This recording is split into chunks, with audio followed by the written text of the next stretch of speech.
the regular city council meeting of Tuesday, September 8, 2020, virtual, to order. It is now 8 p.m.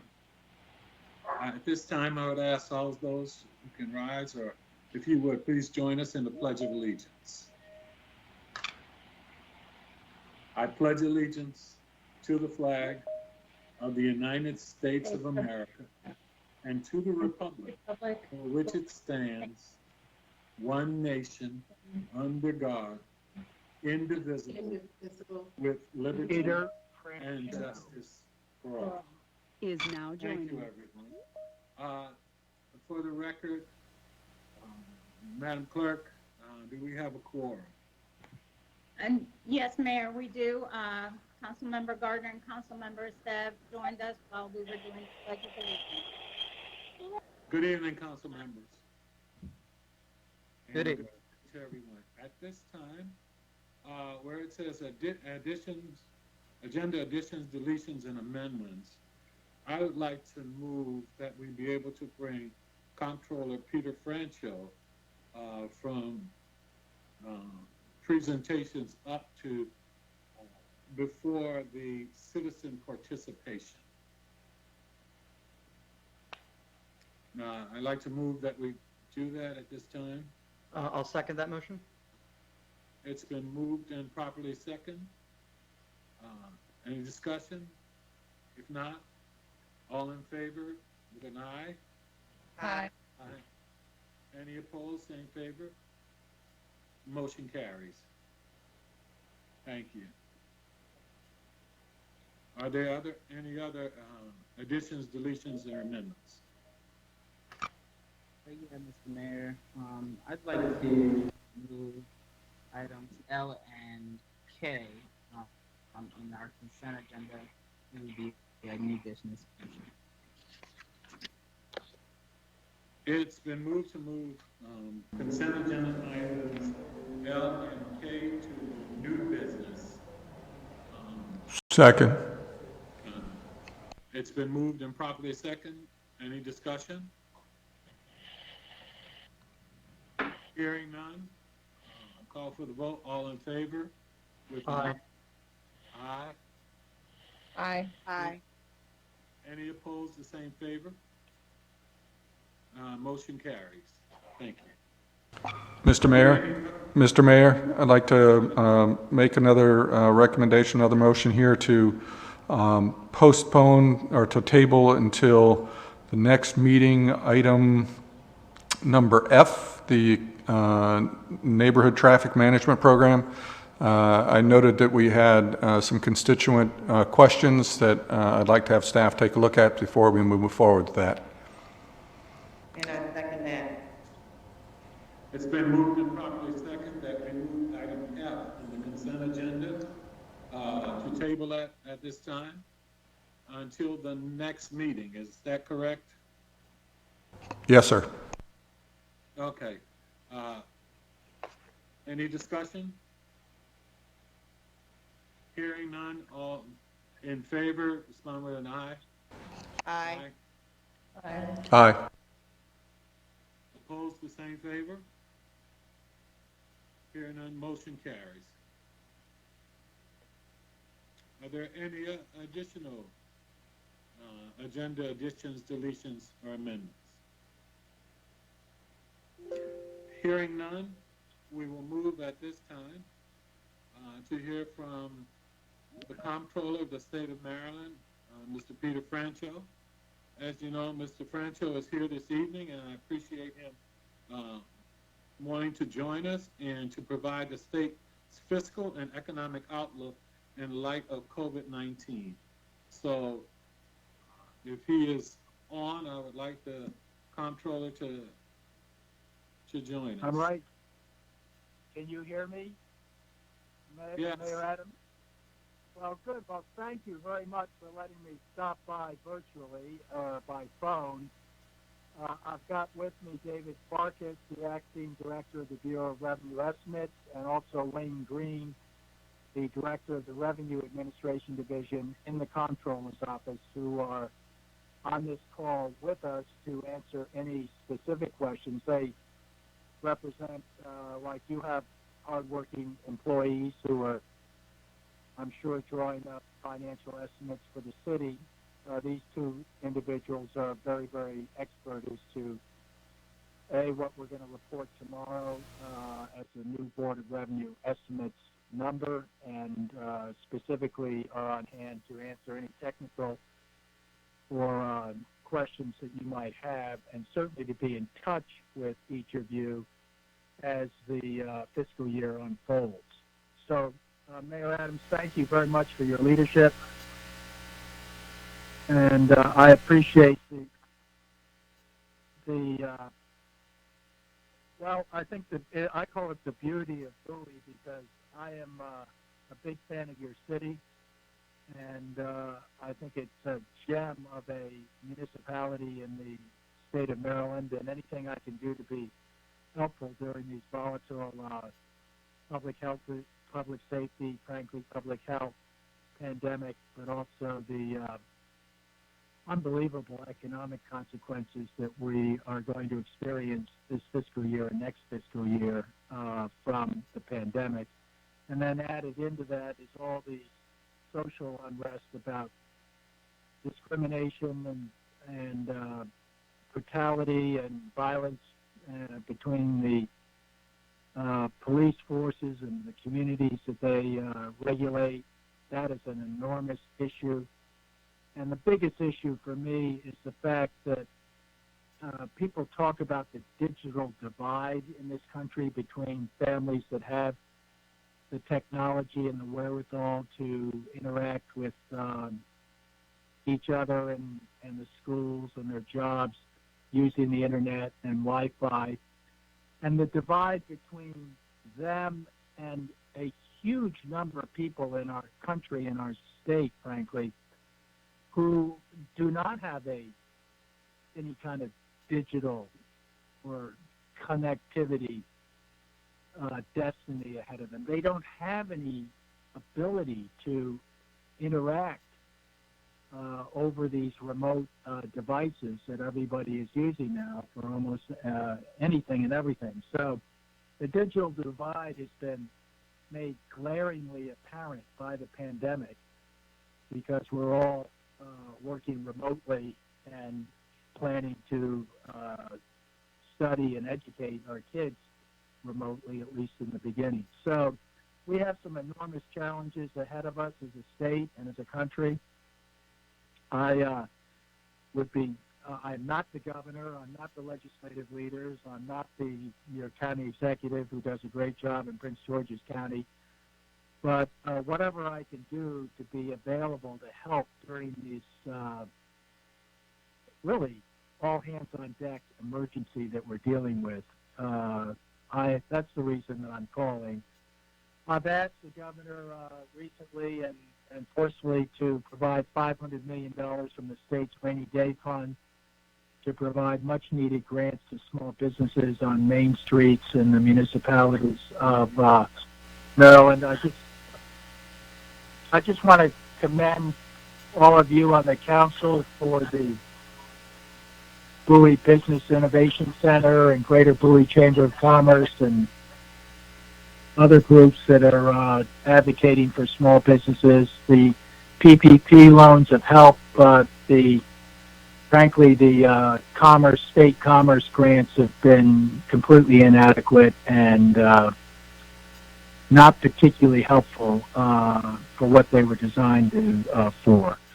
So if you wanted to partner with us in asking the governor and the legislative leaders, I think, for the rainy day fund to be allocated to small businesses on Main Street, I'd love to have a partnership with you guys on that. But just realize that 1.1 million Marylanders have filed for first-time unemployment over the last 5 months. That is an extraordinary number. It will take us years to recover. My experts tell me we will probably only about a half of those jobs, of those 1.1 million recently unemployed, will return. So we're going to have a lot of economic reconstruction to do, and I want essentially to be in touch with the residents and businesses and elected officials of Bowie as we work our way through what is going to be a long-standing economic recovery, I'm sorry to report.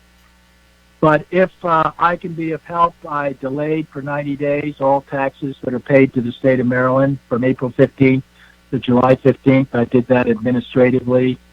We call it a forbearance. You still had to pay taxes, but it helped people keep cash in their pockets when they particularly need it.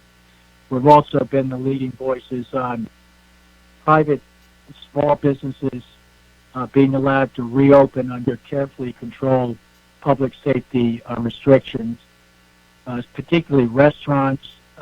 We've been helpful to, and taverns and other facilities that have switched to curbside delivery, takeout, and home delivery.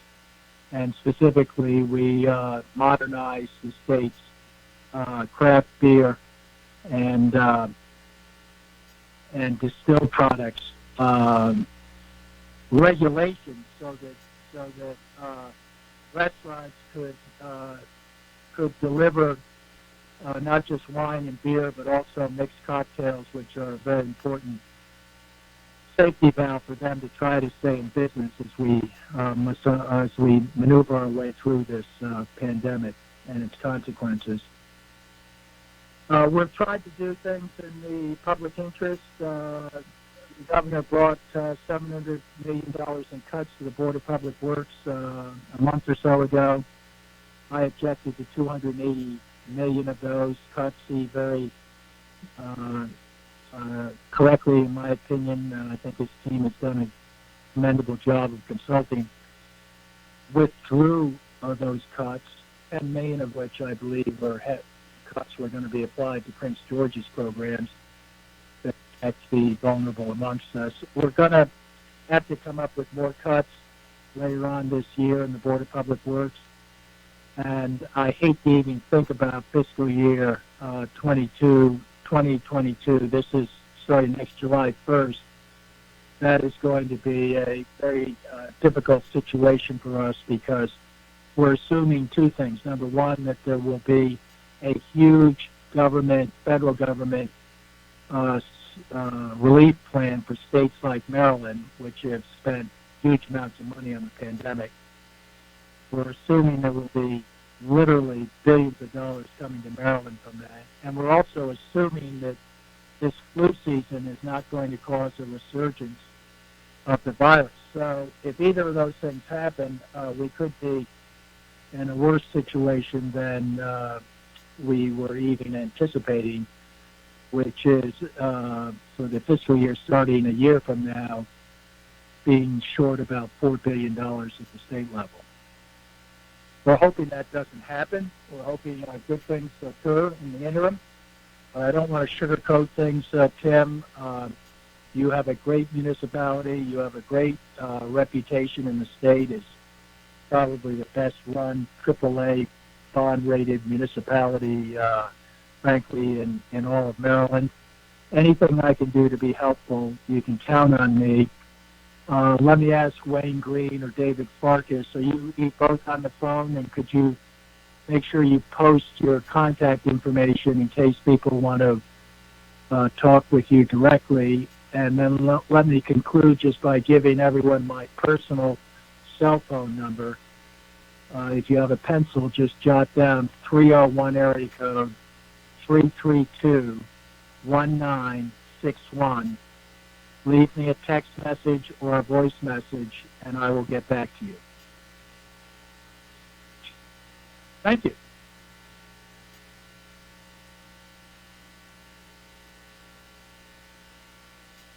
Hello? Mr. Mayor, you're on mute.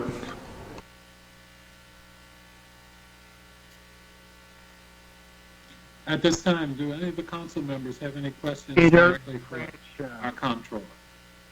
Is now exiting. If not, I would say to you, I think he just fell off the call. Left the call, Mayor. is call dropped? I heard it say that he was offline now. All right, if it comes back in, I don't think we heard any questions, so I think we can just give him a moment, but we can just move on, and if he comes back in, we can afford him any other questions or anything to move forward. At this time, I suggest we move on to citizen participation. Madam City Clerk. Okay. For this evening, we've received one comment for citizen participation. And this is from Millie Hall. Good afternoon. I hope you are staying healthy and safe during these times. I'm reaching out because I noticed the brown wooden fences have been broken for a while in multiple spots along Mount Oak, Mitchellville Road, and leading up to Harbor Way at Bowie Gateway Center. This keeps getting worse and needs attention. The city should look into repairs, and if this is the responsibility of the center's property management, I believe a notice should be sent immediately to them. Thank you in advance for looking into this matter. And that is all the comments I have for this evening, Mayor. Okay, thank you. At this point, we will now move to city boards and committees. Do we have any city board or committee reports this evening? No, we don't, Mayor. Okay, thank you. Moving to council announcements. Do we have any council announcements this evening? Yes, Mr. Mayor, I do have a couple of announcements that I'd like to quickly make, if that's okay. Yes, please go right ahead there, Councilwoman. Okay. My first announcement has to do with the census, and I just want to share some facts about how Bowie is doing with the census, and we're doing great. We have 22 days left to complete the census. The final deadline for all responses is September 30th. Bowie is doing very well compared to much of the country. In fact, at 83.3% response rate, we're among the 600 best performing cities and towns in the U.S. However, a response rate of 83% means that almost 17% of our households have not been counted yet. And every household not counted equates to about $18,000 in lost funding over 10 years. These areas that have not been adequately counted are the very areas that need well-funded services over the next 10 years. Enumerators are knocking on doors all over Bowie now, trying to get non-responding households counted. You can avoid the knock on your door by completing your census now at www.2020census.gov or by calling 844-330-2020. Llame al número 844-468-2020 para llenar el census. If you would like to see how your neighborhood is doing in responding, visit www.cityofbowie.org/census. I also just wanted to, I got some questions from some residents in regard to what exactly workforce housing is, and in our discussion this evening we're going to be talking about that in our Sears Development for the Sears Development project. So I just wanted to briefly share what it is and what it means when we talk about workforce housing. And workforce housing is a subset of the housing market that is further segmented by various income levels and attainable by workers of certain occupations and professions. Workforce housing policies focus on providing attractive and affordable homes for middle-income service workers such as police officers, teachers, nurses, in close proximity to where they work. Capturing this group of workers, first-time homebuyers, entry-level employees, recent college grads, offers the opportunity to reduce the outflow of capital to other communities. The income level for this group of workers would fall between $75,600 to $100,800 per year of annual income, which is 60% of the area median income for Washington, D.C. area at $126,000 per year. This is in contrast to what is called affordable housing, which is generally used for households whose income is less than 60% of area median income. So I hope that answers the question on what workforce housing is. That's all I had, Mr. Mayor. Thank you, Councilmember Harrison. Okay. Are there any other council announcements? Yeah, Mr. Mayor, if I can take a couple minutes here. I know a lot of folks. Go right ahead. Thank you so much, sir. I know a lot of folks who are watching have seen the pictures or heard about some of our mailboxes here in the city that are outside of the USPS location. So I want to give a special shout out to Maddie Bizzuto, who's our business operations manager here in our city, and our city manager, as I've been working with them over the weekend to try to figure out what's going on. So Maddie has spoken with the USPS here in Bowie, and she found out that some of the boxes had some theft perpetrated issues. And as many folks know, the U.S. Postal Office Inspector General oversees all those criminal actions at the USPS. And so they were the ones who actually placed that signage on those mailboxes. She's now reaching out to the Bowie postmaster to see when mailboxes will be available again. And as soon as we get a response, we'll be sure to share with citizens an update of what's actually going on with that. With that, I also do want to remind all folks that we have an election coming up here in 2020 in November. This is an opportunity to make your voice heard. Want to remind you that there are three main options of how you can do that. Number one, the governor has sent an absentee ballot to every single voter here in the state. Sent a request form for an absentee ballot. What you would have to do is fill that out and send it back so that you can actually get your absentee ballot and vote safely at home via mail. You can also vote during early voting, which starts on October 26th and ends November 2nd, and obviously in person on Election Day, which is November 3rd. So that is all, Mr. Mayor. All right, thank you, Mayor Pro Tem. Any other council members have any announcements at this time? Yes, Mr. Mayor, real quick, just wanted to jump in. Go ahead, Councilman. Thank you. Just want to say very quickly a big thank you to Councilmember Harrison, who's been incredible taking the lead on the census issue, which is so critically important. As she highlighted, the communities that are not responding to the census in as great a numbers are unfortunately the ones most in need of answering their censuses, and so I really appreciate her taking the lead on that.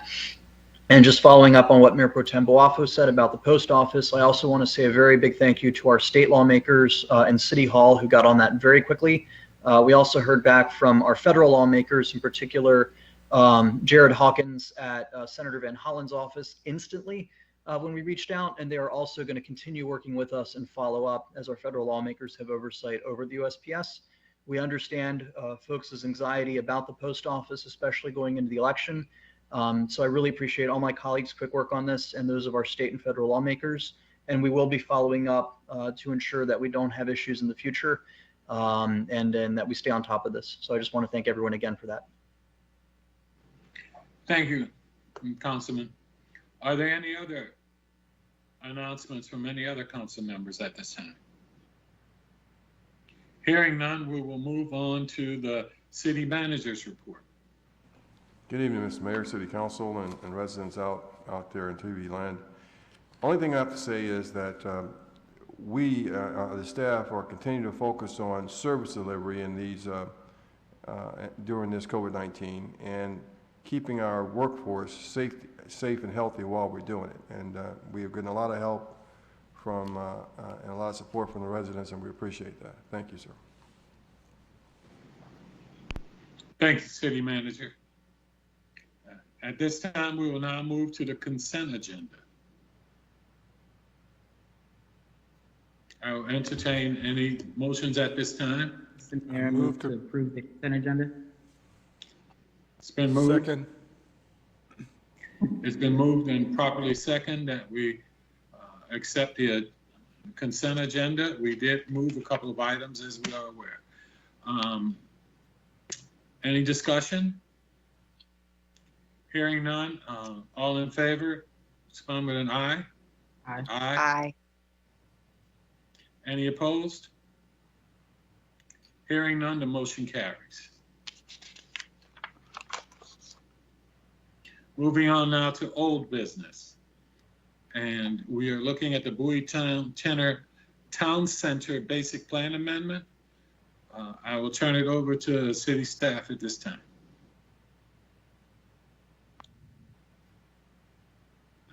Good evening, Mayor and Council. For the record, Frank Stevens, for the city planning staff. At your meeting on August 3rd, we presented our staff report and went through the conditions, the recommended conditions for this case. There was a public hearing held at that time. My recollection is the public hearing was closed. We have gotten some additional written comments that were sent to the city clerk late today. You know, our recommendation is for approval with the conditions stated in our staff report.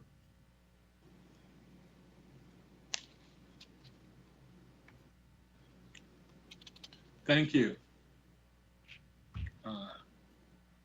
At this time, I think we are to hear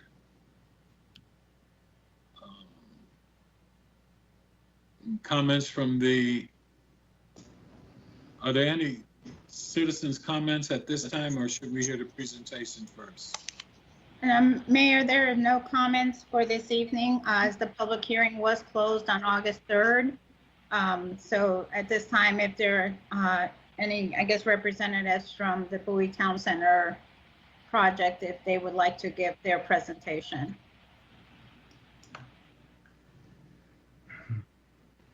Thank you, Robert. Hi. Good evening, Mr. Mayor. For the record, Robert Antonetti with the law firm of Shipley & Horn. I'm pleased to be here tonight on behalf of Seritage Growth Properties, doing business as Seritage SRC Finance LLC. As was mentioned, we made a presentation in August, in the August meeting, about the proposal for the basic plan. The basic plan essentially looks to introduce a mix of uses onto the Sears parcel, which is known as Lot 6. The application and the request are specific to Lot 6. The findings and the recommended conditions by your staff and ultimately, hopefully by the county, are specific to Lot 6. I mention that again because we are part of a whole. We are one parcel within the Bowie New Town Center, which is a total of 246 acres, give or take. And we have partners. We have neighbors and already developed entities, particularly within the retail core, Washington Prime being one of those neighbors. And we want to make sure that what we're proposing, that our project the findings for this project are specific to our parcel, and that they don't encumber other aspects of the town center, which any other changes to the town center would have to be done by other individual property owners within the project. That being said, tonight I have with me Mr. Robert Orsini on behalf of Seritage, and I believe I have Mr. Joe DeMarco from Bowler Engineering on the phone as well, and perhaps Mr. Michael Lenhart from Lenhart Traffic Consultants as well.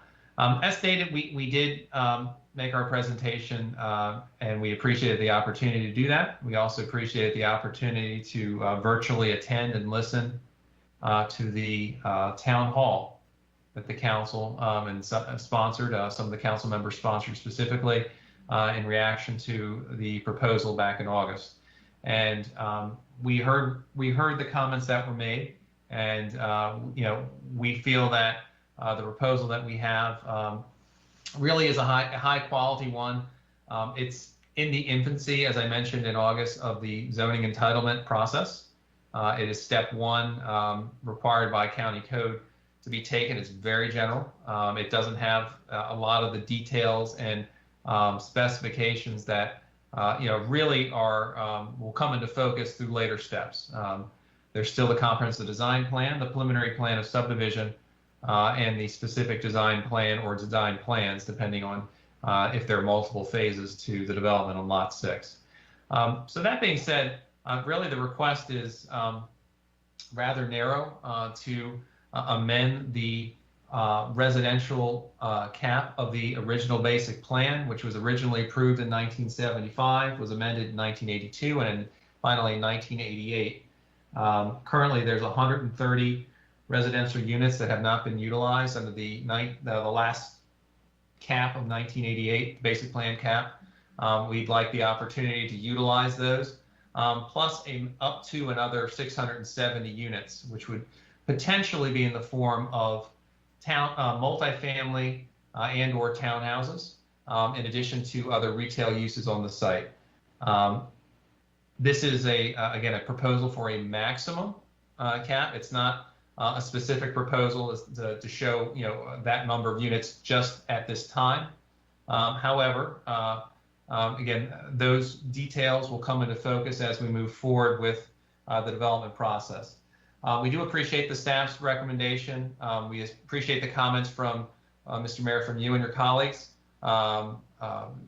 concerning this application. We know it's of the utmost importance to the city, to its residents, and to the council to see that a quality development will occur and can replace a dormant use, a dormant anchor. And given the shifting retail market environment, finding a new use to go in the place of that Sears facility is important. One of the comments that had been raised from a particular citizen was to have the opportunity for us to speak with the public school system. I'm pleased to report that between the August meeting and today, we have had the opportunity to speak with the CEO of the county school system, in addition to a few others in leadership with the public school system, to see if there's any interest in the property for some type of adaptive reuse for school purposes. The conversation was a good one, and we appreciate the opportunity given her very busy schedule, given the reopenings of school. That being said, the school board would like to look at the building to see if there's any possible use for it as what they call swing space. If there's a school that closes, that they need a place for students to be located. There was no promises that it would be a good fit, given the possibility that, well, given that it's a two-story retail facility, not a currently set up for a school. Also, locationally, geographically, they consider their swing spaces for use by the entire county. So geographically, there's some concern about whether this location makes sense for a school facility. But nonetheless, we're willing to continue with that discussion. Over the next several weeks, they're going to look at it to just get a very high level feasibility to see whether the building has any value to them as a swing space or even interim use. And we're open to that discussion as as Mr. Ursini had stated. The primary objective as Seritage is to take properties such as this and to retain them and maintain and expand cash flow. So their number one approach is to find ways to re-let empty buildings. They've been trying for over 5 years to find a tenant for this building, and given the challenges with the retail market, as stated in our public hearing presentation, that has proven very, very difficult. So, but nonetheless, we feel that in the interim, that the best thing to do is to proceed with beginning the entitlement process for a possibility of a mixed-use anchor on this site, to move forward on all fronts. And that being said, we do appreciate the staff and their fine work in helping us through this process and their thoughtful review. We do agree with the staff's recommendations, their findings, and their conditions, save and except for the workforce housing or affordable dwelling unit condition, which at this point they've asked that we commit to a 10% commitment for that purpose. As I mentioned in August, we are open to the discussion. We just feel it's a bit premature. We understand that this does involve density, but we don't know what that means in terms of a final product. And there are at least 3 more entitlement steps that would not prejudice the city's position or policy in pursuing some commitment. So what we would propose is a consideration for the basic plan, which would state that we would identify an appropriate percentage at the next step, which would be the comprehensive design plan. Still, step 2 of 4, still, ample time for this policy to be, this discussion to continue and to have specifics identified. So we're, speaking to the right need. We're, proposing a percentage that is reflective of the types of units and the number of units that are actually going to be proposed. And we feel we'll be in a better position to make that informed discussion together at the next step. So I would respectfully request, although I respect your staff greatly and they are great advocates for this program, and I don't mean this as any slight to them. I think asking for it at this point, we just don't agree on the timing of it, but we don't disagree with the request to consider it. So we would respectfully request that the City Council endorse a consideration to be attached with the basic plan, which considerations are very typical as part of basic plan approvals. In fact, the existing basic plan has a number of considerations. They're not conditions, but they're things to be considered for design and implementation at time of CDP, which is the next step. So the consideration that we would request, the language would state that in lieu of staff's recommended condition 2, would be at time of comprehensive design plan, the applicant shall identify an appropriate percentage of new dwelling units to be constructed on lot 6 for individuals earning between 60% and 80% of the area's average median income. We understand that some folks may have different views on this, but we feel that in light of all that's going on and all that will become known through the later steps, that this is an appropriate consideration to be carried forward and refined and really hashed out at step 2, which is comprehensive design plan. So with that, that's really kind of a bring to date of where we are and what we've done, I think, since August. We very much look forward to working with the city and City Council. This is an important project. It's ground zero within the center designation for the city of Bowie. It's right across the street from City Hall. We want to have a project. We want to get moving on a project and develop something that everybody will be proud of. Create a new sense of place in lieu of the vacant Sears building. And we look forward to moving through the later steps of the development application process, and again working with the city collaboratively to come up with a truly fantastic place that will re-energize and perhaps hopefully alter the trajectory of the Bowie Town Center as a whole, and continue to improve the fortunes of the entire center. So with that, I think that would more or less conclude our comments. Mr. Orsini is on the line, and Rob, I don't know if you have any comments to buttress what I just stated for the council. No, I don't have anything further to add, Rob. You did a great job. Well, appreciate that. Thank you. I'd like to thank, again, everybody for taking time to consider our request. Mayor Pro Tem Boafo, thank you for your leadership and focus on this issue being in your district. All the members who have taken the time to consider this and all the various moving parts. Fortunately or unfortunately, we do have time. We do have multiple steps. We will be back before you. We're trying to move forward, not hastily, but in a deliberate way, so we can take this empty structure and turn it into something that's producing asset for all interested parties. So with that would conclude my comments, and I'd be more than happy, Mr. Orsini, be more than happy to answer any questions that you may have. Okay.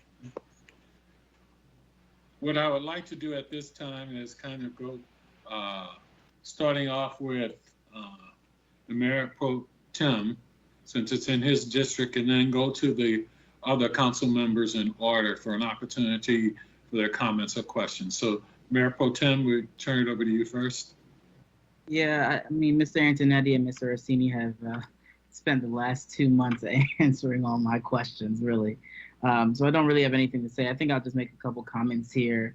Obviously, this project is important to the council as it will bring life back to the Bowie Town Center in a way that we desperately kind of need, and especially in these economic times, it's going to be really important to do that. However, it's also going to be important to look at some considerations as we move forward in that way. So I will let my colleagues take it from here. Again, I want to thank everybody because we have really been dealing with this for really like 2 to 3 months to try to get it to a good space and to try to make it a really great project that we can all support as a council. So I will let my colleagues ask any other questions, and then Mr. Mayor, if you won't mind giving me the floor back before the motion to vote. Hey, thank you. I'll move now to Council Member at Large, Ingrid Harrison. Yes, and actually, I do have some comments, but I think I'd like to hear from the council members from the various districts before I make my comments, if that's okay. Okay, could I hear from Council Member at Large Gardner at this time? Yes, you may. Thank you, Mayor Adams. I want to start again by thanking the group for coming out and giving their presentation this evening. Of course, this has been a project that I was supportive of, and we met during the last council, and I continue to be in favor of this project. I want to also thank Councilwoman Ingrid Harrison for her breakdown and explanation to both myself and to the general public, as well as Jesse Buggs for their input on workforce housing and in explaining to the community, we're not saying low income housing, we're talking about workforce housing. Opportunities for individuals who live in communities, teachers, firefighters, police officers, individuals who have income as well, who are going to feed the Bowie Town Center, the businesses, the restaurants, the retail outlets that are going to be there. So I'm in favor of this project. I again want to thank everyone for all of the information that they provided. I will say of myself, along with Councilmember Wolfrey and Esteve, I think we have quite a bit of knowledge of this project, and we've been informed every leg of the way as to any new developments. Again, I thank everyone for all of their participation, as well as Mayor Pro Tem Guafo and your interest. This is your district. I'm the former District 3 council member, so I do have a lot of love for the district, and I like to see good things coming from it. So I support this project fully. Thank you very much. I have no questions at this time. Thank you, Council Member. At this time, I'd like to go to Council Member District 1, Michael Esteve. Thanks so much, Mr. Mayor, and I appreciate my colleagues' remarks and Mr. Antonetti's and Orsini for your presentations. I don't want to take up all of our time tonight, but I do want to make a few remarks broadly on this project. For those of you who know me, both my colleagues, the developers, and residents generally, you'll know that I've not been what you would consider to be a developer's best friend over the last 4 years.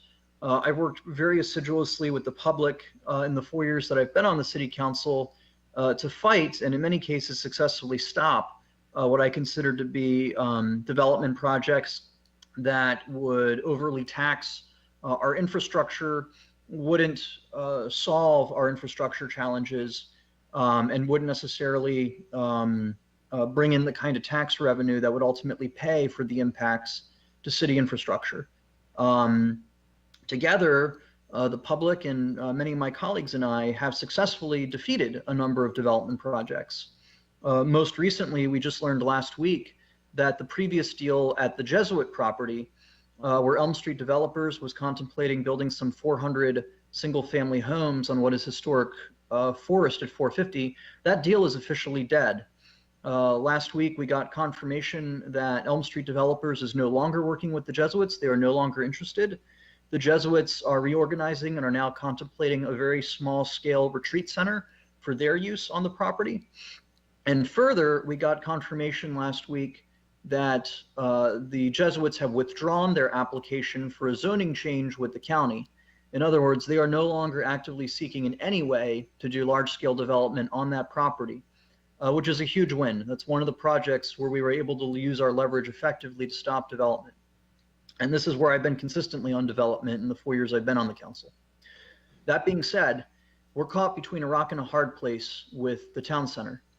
As we've talked about in the past, and as we've heard many times now, the reality is that even before the pandemic, the nature of retail in the whole country and around the world is changing. I have friends, and you probably know people as well, who even before the pandemic were buying most of their household goods, up to and including toilet paper, from Amazon. I actually know someone who buys their toilet paper online. And you probably do too, certainly now in the pandemic. The fact is, big box retail is changing. We can fully expect that more big box stores are going to close.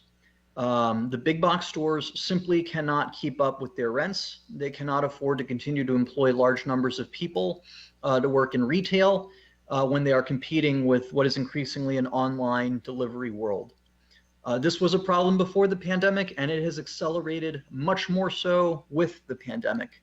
Just in the last year, about 30 major name brand retailers declared bankruptcy and have begun shuttering stores nationwide, some of them with locations at the town center. AC Moore closed its locations, and that was before the pandemic. Walmart, which was expected to place a large superstore right here in Bowie on 301, withdrew its plans even before the pandemic because they're limited in how much more they want to grow their actual retail footprint. Sears declared national bankruptcy, and now we're looking at more store closures from Macy's. Bowie has held on and will probably hold on for a little while longer, but we can fully anticipate Macy's will continue to close retail locations. So the reality is that cities like Bowie, that were predominantly developed in the 1960s along a 1960 style strip mall concept, are going to really bear the brunt of what is, I think, appropriately termed a retail apocalypse, which means we are going to have huge swaths of stores that are empty and that are going to attract all the sorts of problems that large swath of empty stores attract everywhere else, which means it'll hurt property values, it'll attract vagrancy, it'll attract crime, and it'll attract all the things that cities fight hard to avoid. We have to be proactive in combating that. I know a lot of people who've reached out in the last couple of months, and in fact in the last few years, who have said, see, we knew we should never have built the town center. We should have left it forest. We were right all along. And you know what? I've lived in Bowie very nearly my whole life. I too remember driving from my house to Rips and seeing mostly trees on the way from my house to Rips when we would go out for family dinners. The fact is, I wasn't around when we decided to build the town center. Other people did that, and that's the reality that you and me and all of us now have to live with. The town center exists, and no one has the money to buy it from Washington Prime and Seritage and turn it back into forest. It would not be possible to do that, unfortunately. So the reality is we have to deal with what we're facing, and what we're facing is a lot of big box stores that are going away as quickly as the dodo bird, and we have to plan for what's going to follow.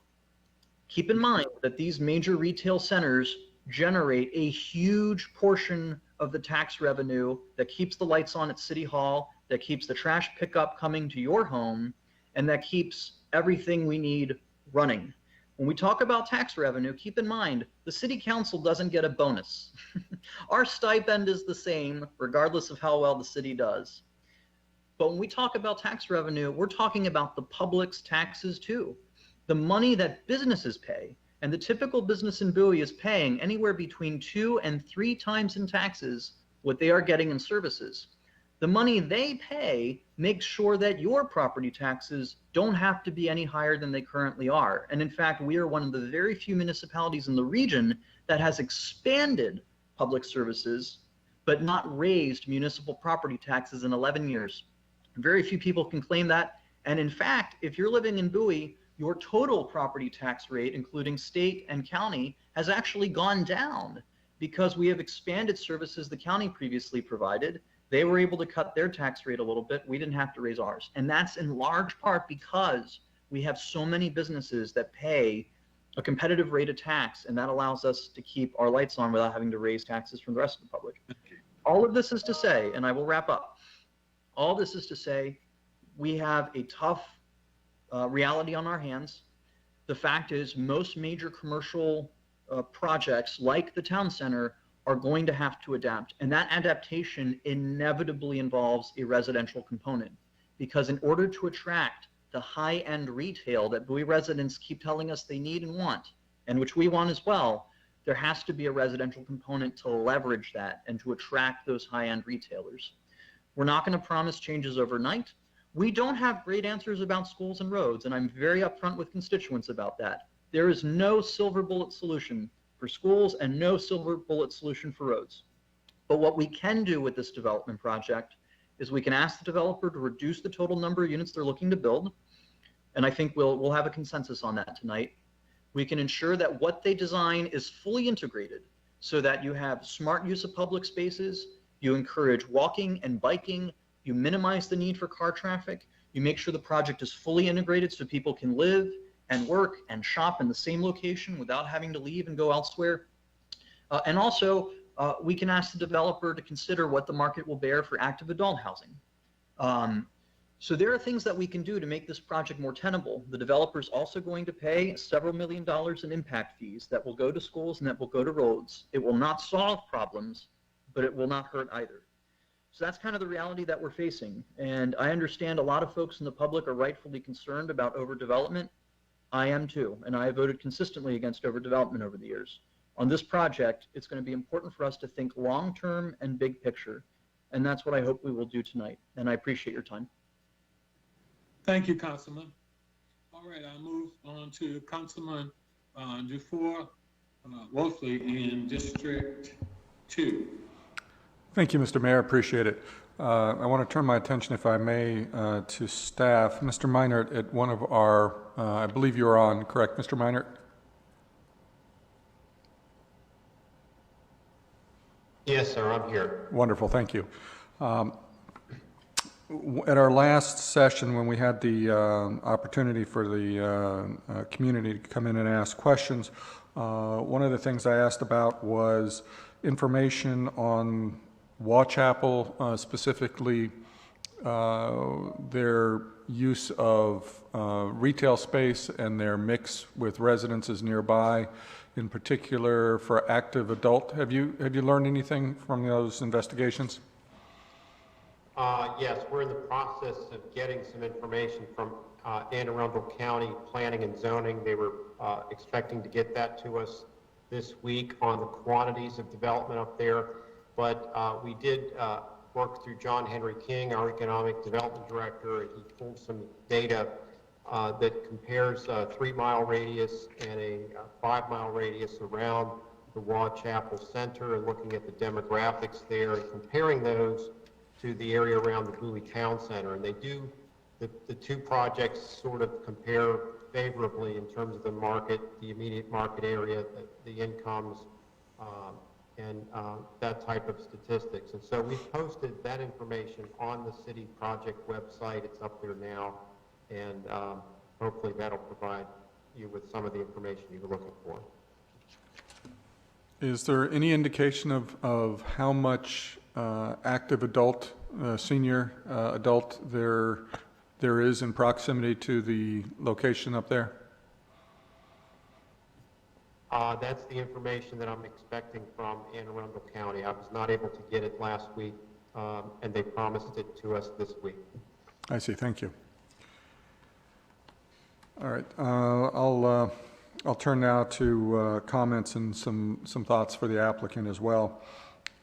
As you can tell by my earlier question, one of the things I see as very important is a place for active senior community in this city.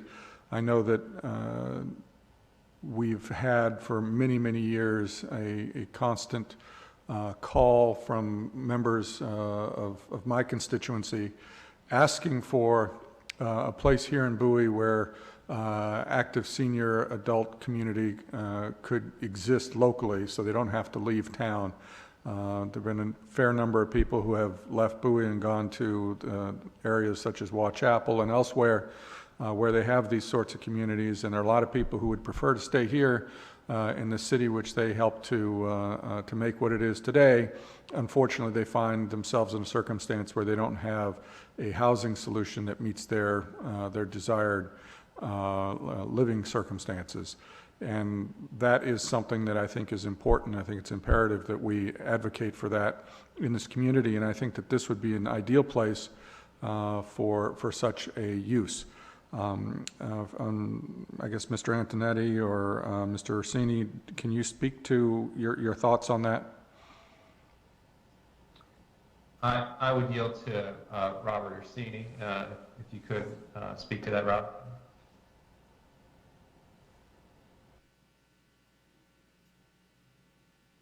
Sure. With respect to the senior housing, I think that although what we're proposing doesn't preclude it, I think by having a provision that requires it really limits the universe of projects and limits the universe of what we'd be able to put together as in terms of a plan going forward. So I would say that I would agree there's probably some market for it. The problem is to do an active senior, and I assume that you're talking active senior, you mean 55 and over, which is a highly amenitized multifamily residential project. Unlike workforce housing and affordable housing that typically can be integrated within a multifamily residential project, active senior housing almost has to be built on its own in its entirety because of the amenities and so on that you provide for that type of residential project. So I would say that I would discourage putting a condition with respect to active senior housing, but again, this doesn't preclude us, and if the market bears out when we, after this process of the basic plan amendment application, we would obviously do our due diligence and look at that market to see if that makes sense, and if so, we would, come forward with that kind of project. But I think at this point, it would limit our universe and make it less likely that we'll be able to quickly and be able to come back to you with a project as quickly as we'd like to. All right, so part of the advantage in my mind of a active senior community is that it doesn't put any additional burdens on our school systems. And one of the things that also comes up as a concern for me is actually the townhouses, because of the, my thought there is, again, townhouses are much more likely to generate more pupils, per residence than you're likely to find obviously in an active senior or in condos or the like. Mr. Meinert, were you able to find any additional information on the breakout for pupils per the calculations for pupil per type of dwelling unit?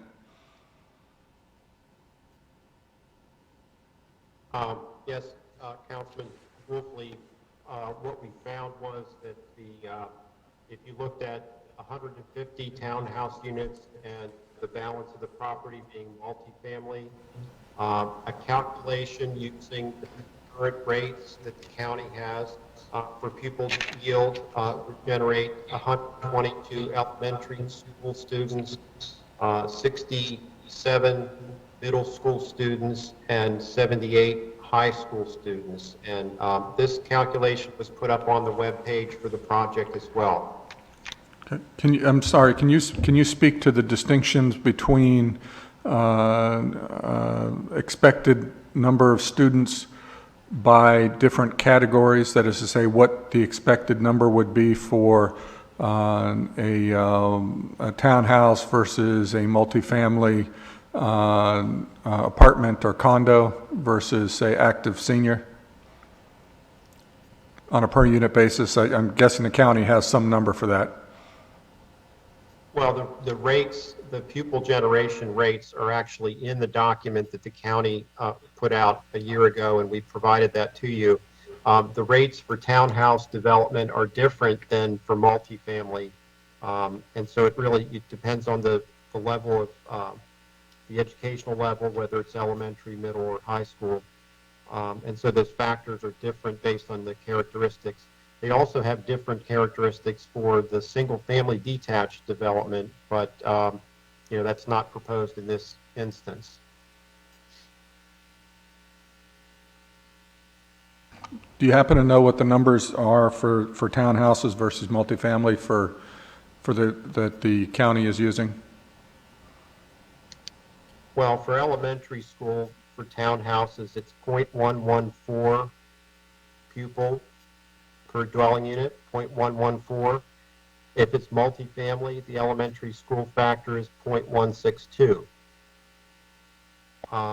In middle school, the factor is 0.073 for townhouse, and for multifamily is 0.089. And then for high school, the factor is 0.091 for townhouse, and for multifamily, it's 0.101.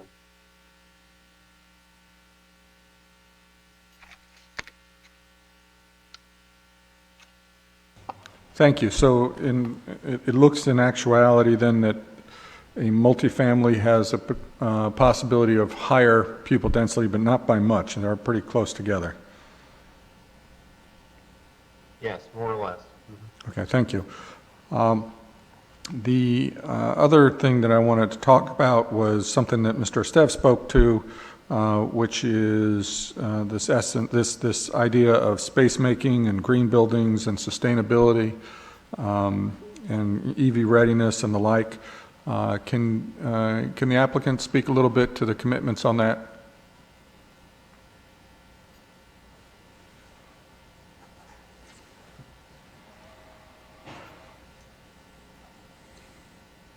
Sure. It's Rob Mursini here.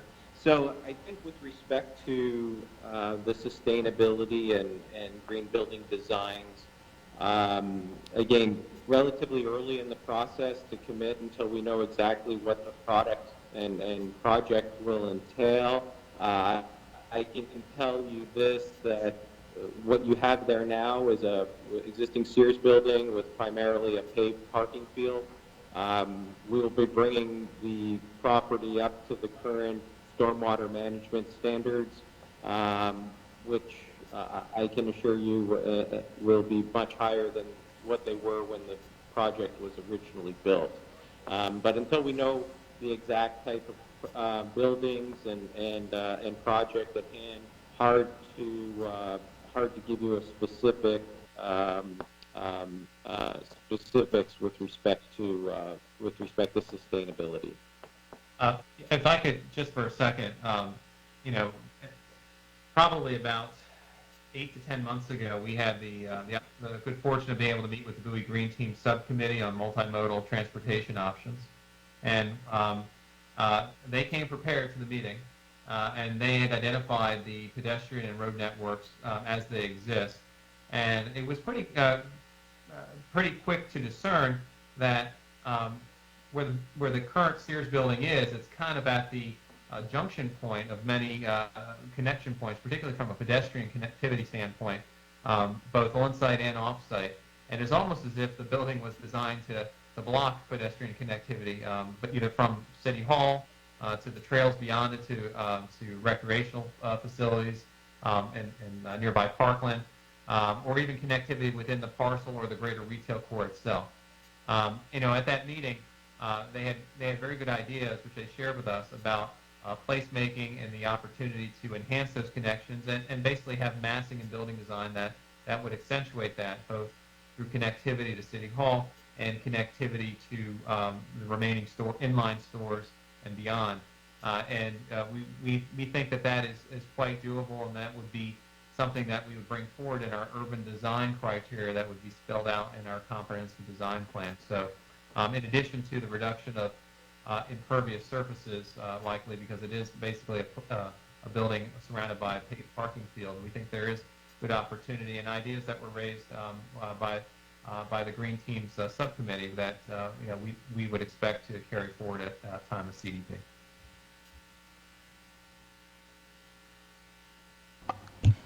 And I'd like to also comment on the something that was mentioned earlier about the truly integrated look and feel for the location. For those that know me well, know that I really don't care much for shopping, but as I consider it as much as anything part of my job to go up to look at Rose and Pike up on Rockville Pike, and was duly impressed with what they've done there in terms of presenting a infrastructure that is truly fully integrated with residents directly above retail and getting a true urban feel where everything is truly integrated, not a residential building in the back, a retail plot in the front, and an office location over here, but really something that was truly integrated across the space. There was a nice open space, place for, and there, literally it looked like a postcard with the kids playing on the admittedly AstroTurf there, but nonetheless playing in the green space where there was a restaurant nearby. What kind of commitments can the applicant make to that sort of an environment, as opposed to what we've typically seen in the community, which is subdivided parcels with, quote, mixed use, but they're not truly integrated?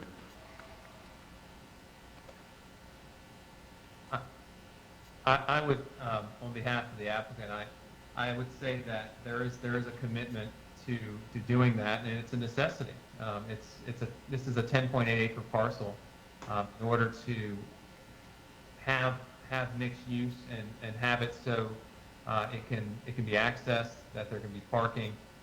It's going to have to be done in a way that one use doesn't preclude the other. So I think, given the spatial constraints, when we come up with a program, again, we're talking about potential land use quantities, basically setting a ceiling for what's possible. But when we come back with a more refined mix to the later stages, and again, they get more and more refined as you get to the final step of specific design plan. In order to share that space of 10.8 acres, it's going to have to be thoughtfully done. We're in it to win it, as it were, to have something that's lasting, that's valuable, where people want to live, and where new tenants of quality want to locate. And it's going to have to be of a compelling feel and design and architectural aesthetic to make that work. So while we don't have the specifics of that, obviously, the commitment is there because it needs to be there. It's a necessity. So we look forward to working with our team. Seritage has a great cadre of consultants that they can rely upon to help bring this to fruition, and any joint venture partner that may come on board will also have the opportunity to submit some insight into that, and we'll come back before you and demonstrate how this would work on this particular footprint.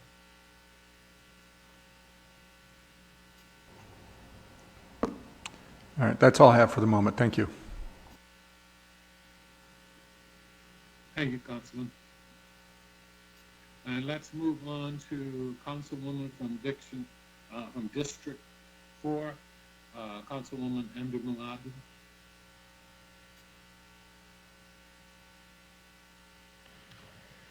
Thanks, Mayor. Thanks, Mayor Adams. Thanks so much, Mr. Antonetti and Mr. Orsini, for being with us here tonight. And I want to thank my colleagues for all their comments and thoughts that they've added on. I think Michael said it quite perfectly, honestly, earlier in his presentation when he talked about the landscape of Bowie Town Center, the way that things are going with the retail environment and the retail space, and the type of community that we are looking to continue to cultivate here in Bowie, in the city of Bowie. I've heard from a number of my residents over here in District 4, and I think that the council has done a good job at considering everything that's top of mind for everyone in terms of workforce housing, or whether that be senior housing or the type of retailers that are going to come here. I think the main thing that lies with this project is that we definitely have to do something because of Bowie Town Center and what that looks like today and what we want that to continue to look like. I really want to echo Councilman Wolfley's comment in terms of what he said about Pike and Rose and just kind of that environment that he mentioned. I, lived at Pike and Rose for a brief year, and so I had the experience of really living in that kind of mixed-use environment and seeing what that truly feels like and what that looks like for multiple demographics and multiple people at different places in their lives. So I would definitely love to see that type of incorporation here in terms of the green space and how they've so thoughtfully done that. And next to the green space, you can see a restaurant, and there's housing nearby and things of that sort to make sure that you're catering to our entire demographic pool here in the city of Bowie. So I think that this group has done a really good job at answering all of our questions, as well as being present in the community and making sure that they're being thoughtful about how they respond to the community and take our ideas into accountability. I don't necessarily have any questions because really all my questions have been answered. The only thing that, well, no, never mind. All my questions have been answered, so I don't necessarily have any questions. So I appreciate it and thank you. Thank you, Councilwoman. I'd like to go back now to Council Member at Large, Ingrid Harrison. Thank you, Mr. Mayor. I don't have I don't have any questions because I just want to really publicly thank Mr. Antonetti and Mr. Orsini for hosting a special meeting for me to actually answer my questions that came directly from constituents, residents of Bowie. And I believe my colleagues have covered most of the information. I just ask again, I'm just going to reiterate a few things that I would like to see as considerations for this project. Perhaps certainly decrease the number of units to 600 at least. Certainly a fully integrated design, just as Council Member Ndebumadu just spoke of, and certainly Council Member Wolfley, certainly considering green space and the multimodal transportation plan. Considerations for seniors or active adults, you may not be able to incorporate housing so much or specifically have senior housing, but at least consider some options like first floor master suites, things that would be attractive for seniors. And also certainly a consideration for the 10% of workforce housing. And in your design, your fully integrated design, higher end restaurants and retail are certainly things that our residents are looking for as a draw to the town center as well. And that's all I had, Mr. Mayor. Hey, thank you, Council Member Harrison. I think at this point I'll make a couple of quick comments, and I believe as far as the council goes, and all of the questions I basically have been answered as well. I think what we need to make sure is that I think with the developers and as we're moving forward, I think it's been said that we really do need to make sure that these considerations are put in there and understand that for this council in general, it is difficult for us to look past our commitment to making sure that we don't do any overdevelopment within the city, but we also know that we need to move forward and making sure that it's a livable community for us.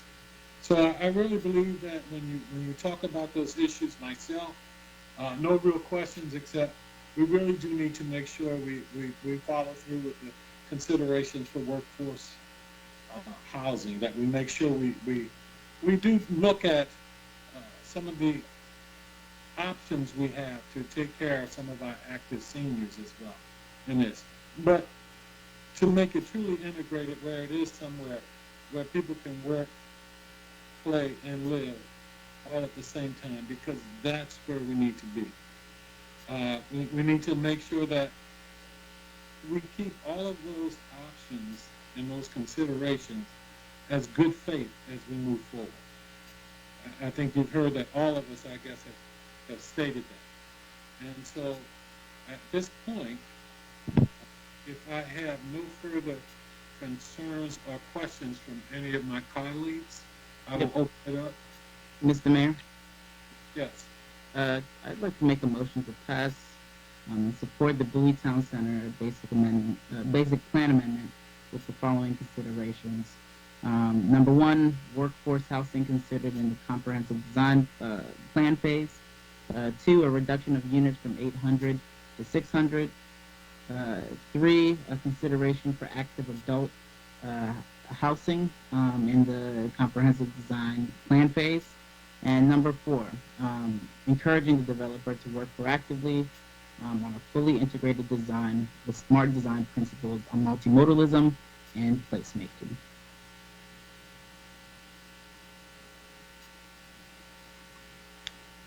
It's been Second. moved. Second. I believe I heard a second, correct? Yes, second. Okay, it's been moved and properly second. I would at this time open for any additional discussions. Any discussion? I'm so sorry, Mr. Mayor. Would my colleague, the Mayor Pro Tem, consider a friendly amendment to also incorporate a explicit desire of the council to see the maximization as possible of use of green space with this property, and take into consideration the city's existing environmental standards with regards to use of local species and maximizing plant life as they're able? Yes. Okay, so friendly amendment has been accepted? Yes. Okay. All right, any further discussion? Can I had a little difficulty, pardon me, I had a little difficulty hearing the entirety of the proposal. Could I hear it one more time, please? So my motion was to approve the basic plan amendment with the following considerations. One, workforce housing consideration in the comprehensive design plan phase. Number two, a reduction of units to 600 from 800. Number three, a consideration in the comprehensive design plan phase for active adult housing. Number four, working proactively on a fully integrated design plan with smart design principles on multimodalism and placemaking. And the fifth was a friendly amendment from Councilman Esteve that dealt with green space and environmental standards. Thank you. All right, thank you very much. Any further discussion? Hearing none, call for the vote at this time. All in favor? Aye.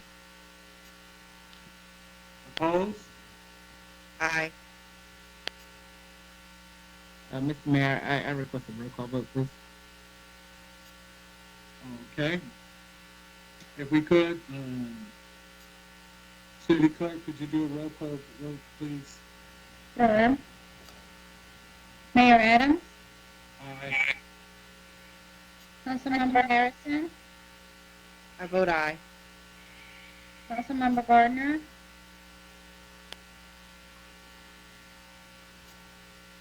Councilmember Gardner. Moving on. Councilmember Stev, Aye. Councilmember Wolfley, Aye. Councilmember Ndevamalu, Aye. Mayor Pro Tem Bako. Aye. Once again, Councilmember Gardner,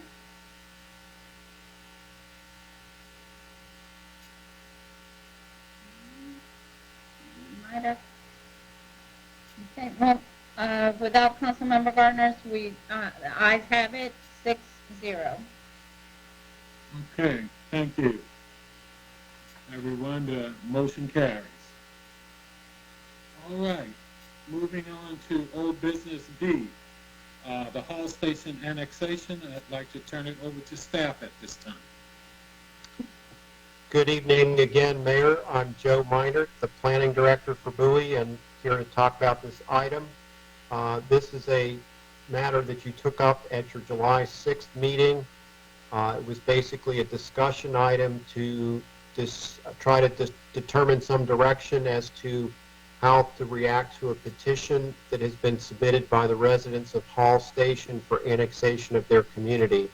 And we provided you with an analysis of that at that July 6th meeting, and council members had several questions concerning the fiscal impact potentially of the city annexing the community. And so staff went back and did some research and tried to come up with a more practical estimate of the costs. Our initial cut was based on a citywide average cost per household. And in fact, we did some research. Our Public Works Department did some field investigations and some research on the stormwater management situation in the community, and also looked at the actual practicality of the refuse pickup and came up with some specific cost numbers, which were provided to the Finance Department. And on page 2 of the memorandum that you have, the Finance Department has done a projection of the fiscal impact for fiscal year 2022, and it does show that given the variables that we've been a little more precise with, that the net result would be expected to be a revenue positive situation of about $198,000 in fiscal 22. And so we provided this information at council's request. We're here to answer questions if council may have questions. Our recommendation is to continue with the course of action that we described to you on July 6th, which was to get back in touch with the petitioners, ask them to make a second effort to obtain additional signatures so that we can go forward with the annexation scenario that was identified on figure 1.2 of the staff memorandum presented to you in July. And that would conclude the staff presentation on this item, and I'd be happy to answer any questions. Thank you, Mr. Minor. At this time, I will go again in round robin, starting off with Council Member at Large Ingrid Harrison. Do you have any questions? No, I don't have any questions. I will defer to Councilmember Ndebumadu. We had a conversation about this. I shared with her that I did hear from a resident regarding this specific topic, but I'll let her address that conversation and any other information. Why don't we go, and I should have gone first to Councilwoman Ndebumadu. Excuse me. Would you please go? We're going to get it one day. Don't worry.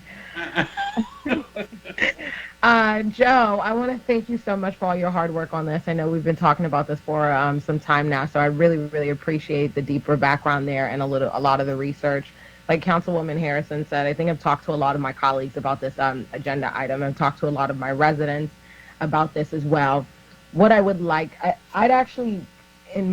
what I'd like to do, and after hearing from the rest of my colleagues, I'll likely make a motion on this or direct city staff. What I'd like to do is I'd like to direct city staff to basically set up a town hall with that community, with Hall Station, just so that we can hear directly. I don't think from my perspective and from a lot of our perspective that we've heard from a lot of the residents in Hall Station in terms of whether they agree, whether they disagree, because I know that in the past, like you said at the previous meeting, and a lot of us have said there was a little bit of history there in terms of some residents not wanting to be annexed in, and some residents did want to be annexed in. So I think I'd like to direct staff to set up a town hall and possibly send a letter to the residents in that area in Hall Station, just so that we can organize a town hall to really update them and really inform them on what it means to actually be annexed here in the city of Bowie, what the benefit would be, what the downside would be, if there are any cons, so that we can truly actually hear their thoughts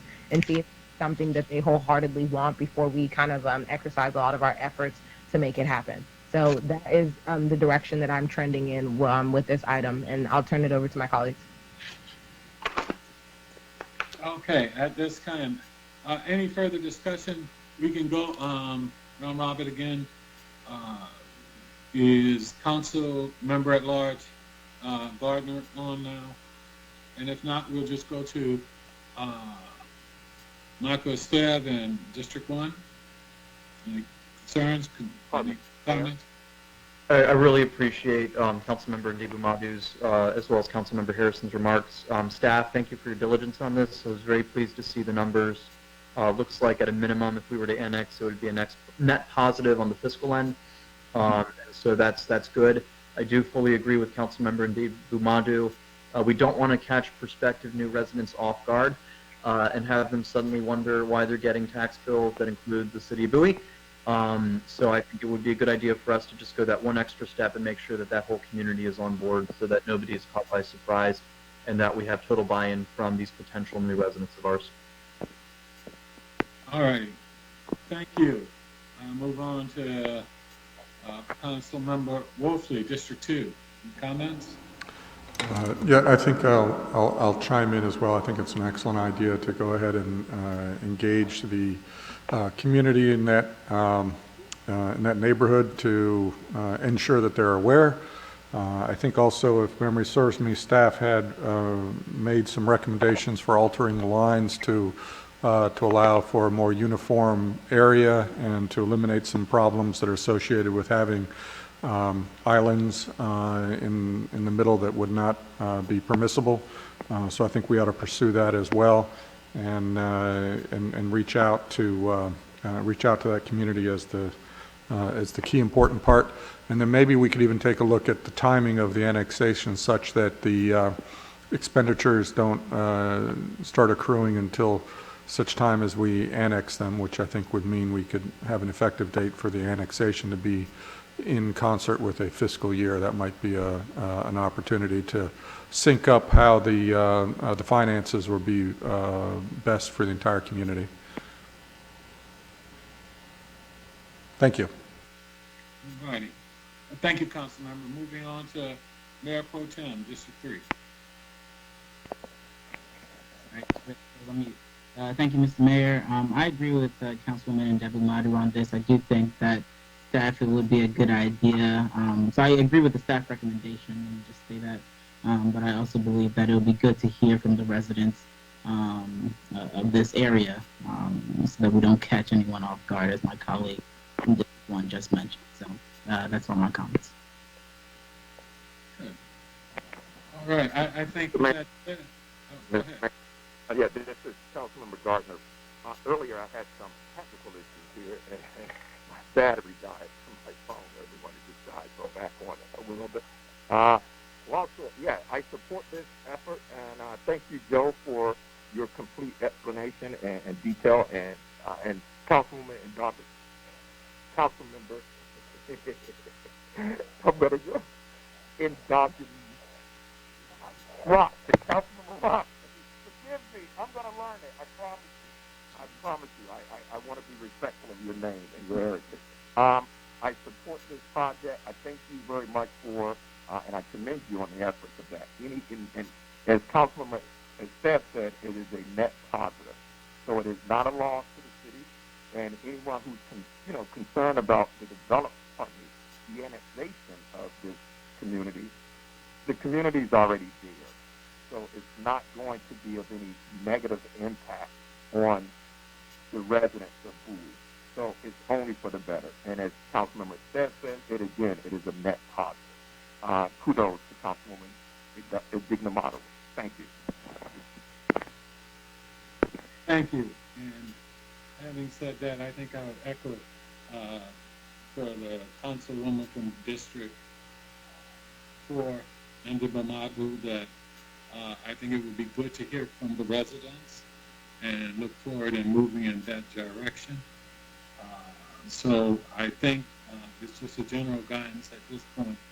If staff will please set up a town hall for that Whitehall area so that we could talk with them and make sure. I think that's always a good position for us as a council and as a city to hear from the residents moving forward. So if you don't mind, Joe, if Mr. Minor, if you could do that, it'd be greatly appreciated. Yes, sir. We'll take that next step. All right, and again, thank you. Mr. Mayor. That great job. Go ahead. I think do I need to make a motion on this, or are we good? I think a consensus of the council is all we really need. It's just giving us a direction. Okay, awesome. Thanks, Joe. All right. Thank you. Thank you. All right. And we'll be moving on now to item C, the Bowie Youth Council. The council to adopt resolution 69-20, forming a Bowie Youth Council. I will entertain any motions or discussions at this time. Mr. Mayor, we discussed this a couple of, I don't remember exactly which meeting it was, but maybe 2 or 3 meetings ago. And we offered the draft to everyone to review. I got one comment back from Councilwoman Debbie Madu, which was incorporated. Other than that, I think everybody was on board with what was presented. So, we can just, move forward with what we have. I want to thank Tamika Washington for her input once again. And I think it's a great initiative. So I look forward to us working together to make this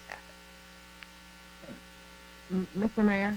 Yes. Okay, just want to thank Councilwoman Harrison for her help on this and her efforts here, and I think this is a great, honestly, an amazing project for, not the project, but an amazing path forward for the youth in our city. I think this is going to be a great step in the right direction to really get them engaged and get them mobilized. I think what you've seen, or what we've seen as a council, with just kind of everything that's going on with social injustice around the United States, a lot of our young people are getting more involved and leveraging their voice, and we've actually seen it. They've done a lot of community events right in front of City Hall.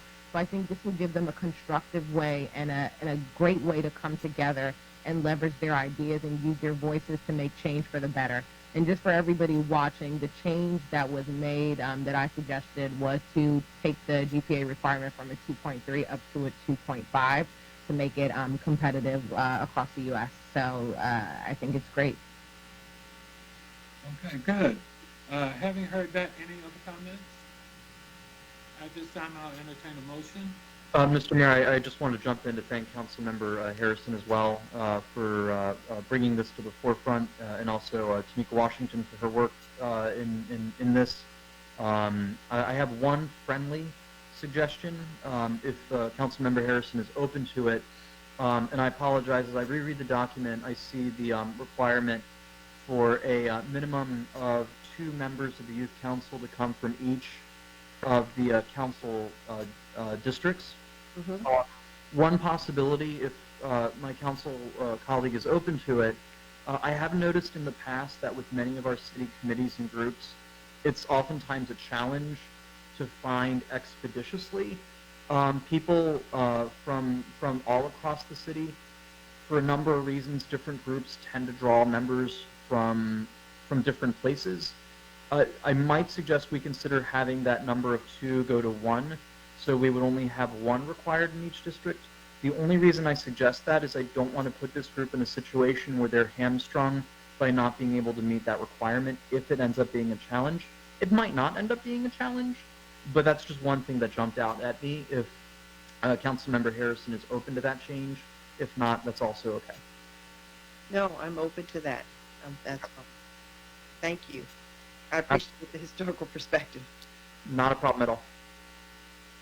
And here, there's a good chance we might find everyone equally in each of the districts. That could also very well happen. They surprise us sometimes. And we can have 1 required, but we don't, there shouldn't be maybe, a minimum or a maximum of 2 people. So, but it would be nice to have at least 2, but 1 required would be great. Thank you so much, Councilmember. Thank you. Okay. With that, any other comments?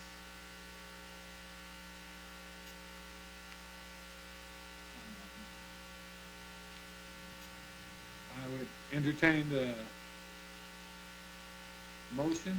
Mr. Mayor, I'd like to make a motion to approve resolution R-69-20, the creation of a Bowie Youth Council.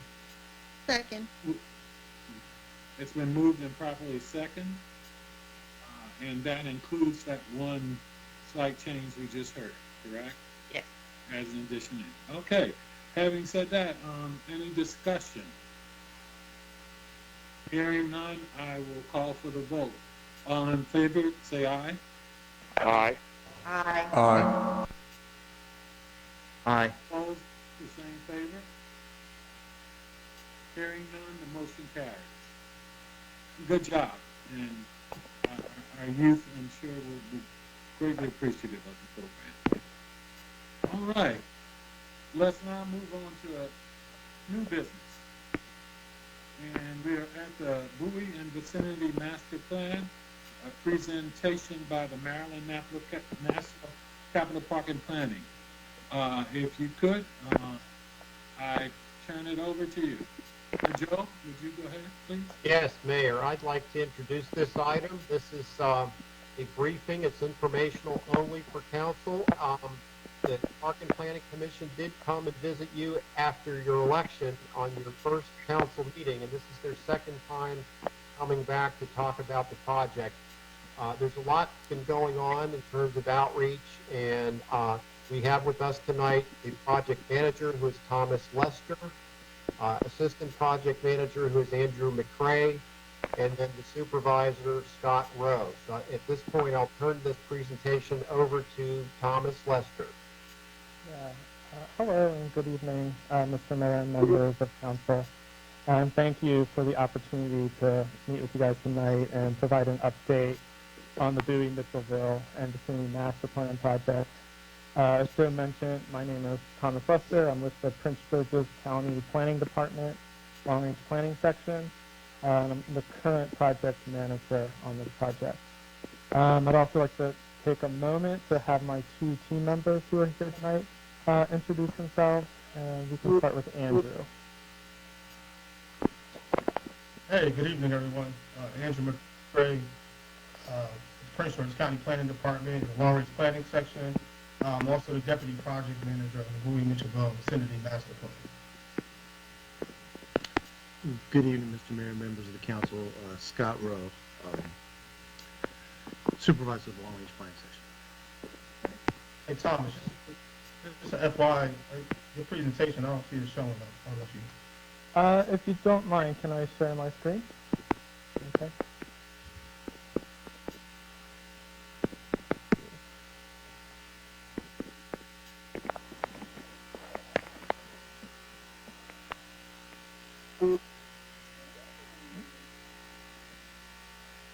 Okay. With that, so just to go over the agenda tonight, I'd like to give a quick overview of the project, followed by some of the major takeaways from the draft existing conditions report, and some of the challenges and opportunities that we identified. And then after, I'd like to talk about some of the upcoming events that we have and the schedule for the project, and then we can take questions. Okay. I think we already introduced the team, so I'll move on to the master plan and master plan elements. Master plan is a public policy document crafted with input from the community, stakeholders, elected officials, and other interested parties to create a vision for the plan area. In this case, it includes the city of Bowie, but also portions of Mitchellville and Collington and surrounding communities. This plan will be long-term in that it will look at the growth and preservation strategies for key locations over the next 20 to 25 years.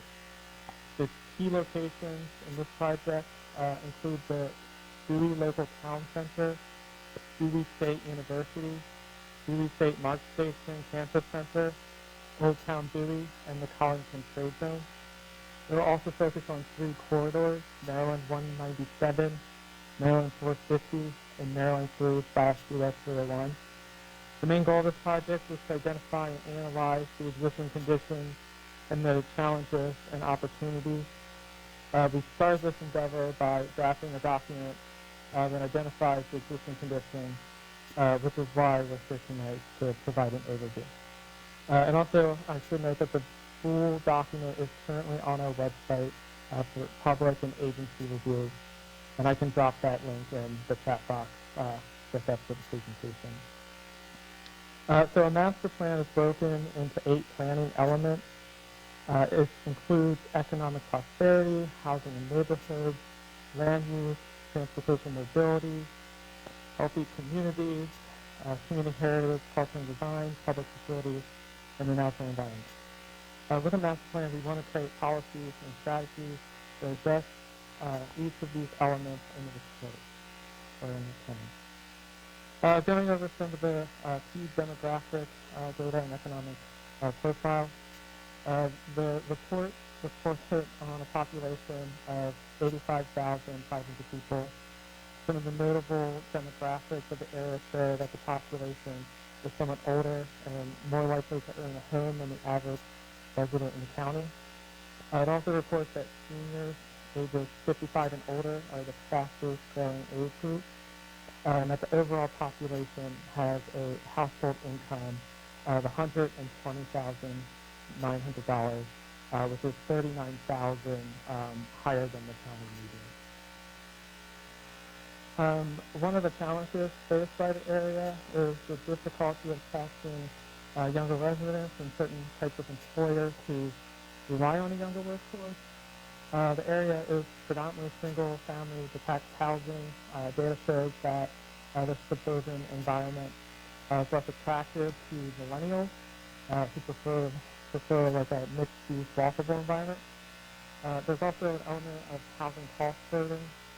This can also deter younger buyers.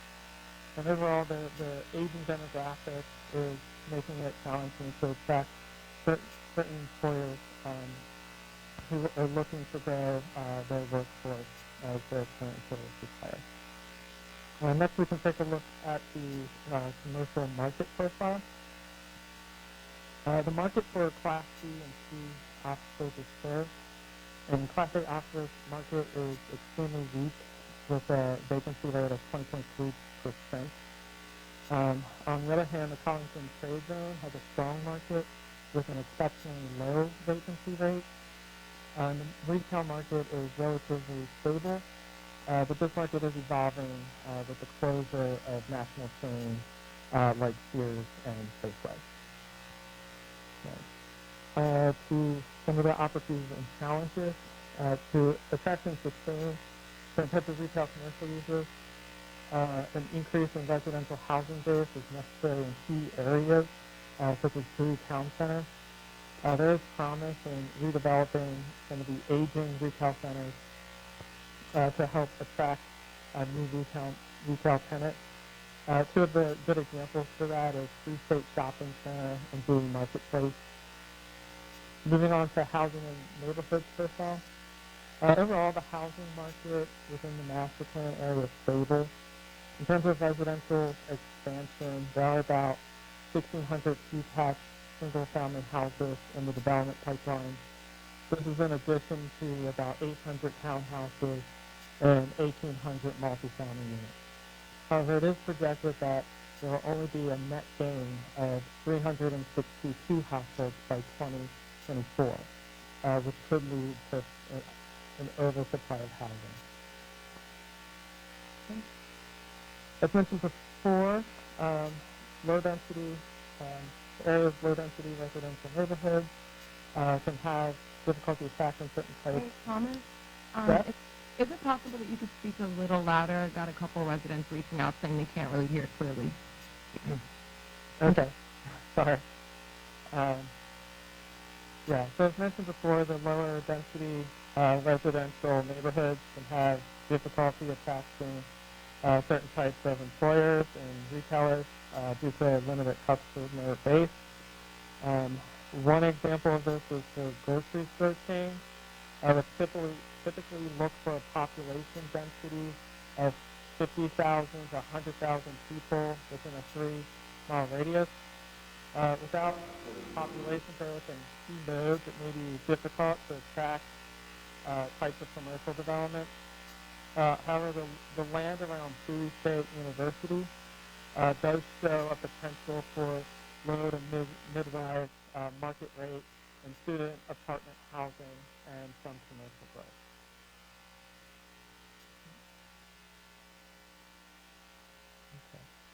Land use, zoning, and urban form. The plan area is mostly made up of low-density, single-family, detached housing. Much of the development since the 1980s has favored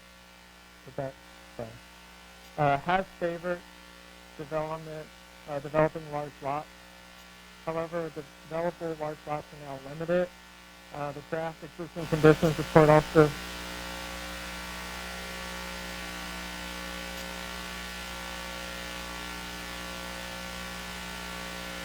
I'm hearing feedback.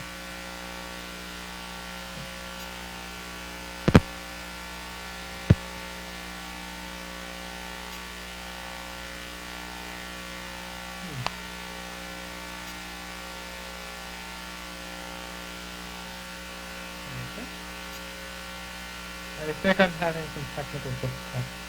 No, you sound how you sound. Okay, perfect.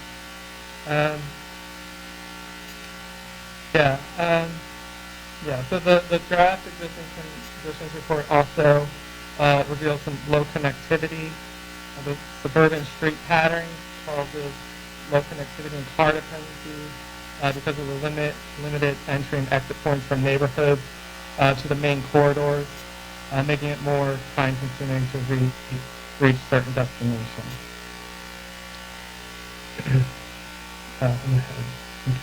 As mentioned, most of the large greenfield sites have been set for development. Unless there is a change in zoning, those large-scale planned communities can no longer be constructed. This means that developers will have to construct new projects on smaller parcels or redevelop existing sites such as the aging retail centers. Looking at transportation and mobility, there are about 25,000 commuters that leave the plan area for employment. Most of these commuters head to D.C. The commute times are longer than the national average commute times, and most commuters drive alone, and very few take transit. In general, there are few reasonable options, feasible options to commute other than by car, because there is a lack of transit and bicycle and pedestrian infrastructure within the plan area. The Bowie Park and Ride is one of the area's few transit assets and also one of the most used. And though there are 6 bus lines serving the plan area, the lines have infrequent and inconsistent schedules. And generally, there is an overabundance of parking in many of the shopping centers. The community heritage, culture, and design opportunities or challenges. The plan area has many significant historic sites, including the historic African American community of Fletchertown and Bowie State University. Other notable sites include Old Town Bowie and the Anacostia Trails Heritage Area. I should also note that there are past and present efforts for Old Town Bowie to become a state-designated arts and entertainment district. Old Town Bowie has encountered challenges in becoming a state-designated historic district. During documentation, it was determined that there was not enough historic fabric to justify the designation. It also faced setbacks towards becoming an arts and entertainment district because of the challenges of having residential growth, creating arts housing, and also having an arts-related asset such an anchor cultural institution. Looking at healthy communities, over 23% of the area is green space. This includes trails and recreation areas. The land amounts to 97 acres of green space per 1,000 residents, which is much higher than the countywide goal. In addition, 11% of land is used for farming. When it comes to supermarket access, 62% of the master plan area falls within a 10-minute drive of a supermarket. but only 4% within a 10-minute walk. Even though there is an abundance of green space in the master plan area, most residents do drive to access parks or must drive to access parks. 86% of land in the master plan area falls within a 10-minute drive of a park, but only 22% falls within a 10-minute walk from a park. Furthermore, there are 12,367 residents who have limited supermarket access. This relates to the effort to attract new retail, such as grocery stores, to areas with unmet need. Notable areas with limited supermarket access include Bowie State University and Old Town Bowie area. And finally, there is a need to create multi-generational centers that meet the demands and needs of aging adults. And the master plan will help identify these areas that could accommodate this type of facility. Okay. Public facilities covers a wide variety of uses, ranging from social and learning spaces to public safety infrastructure. These facilities include hospitals, schools, libraries, police, fire stations, and emergency services. The report found that the city of Bowie and older established residential communities have better access to community facilities than some of the newer built communities in the plan area. In most of the planning area, public facilities serve existing communities well.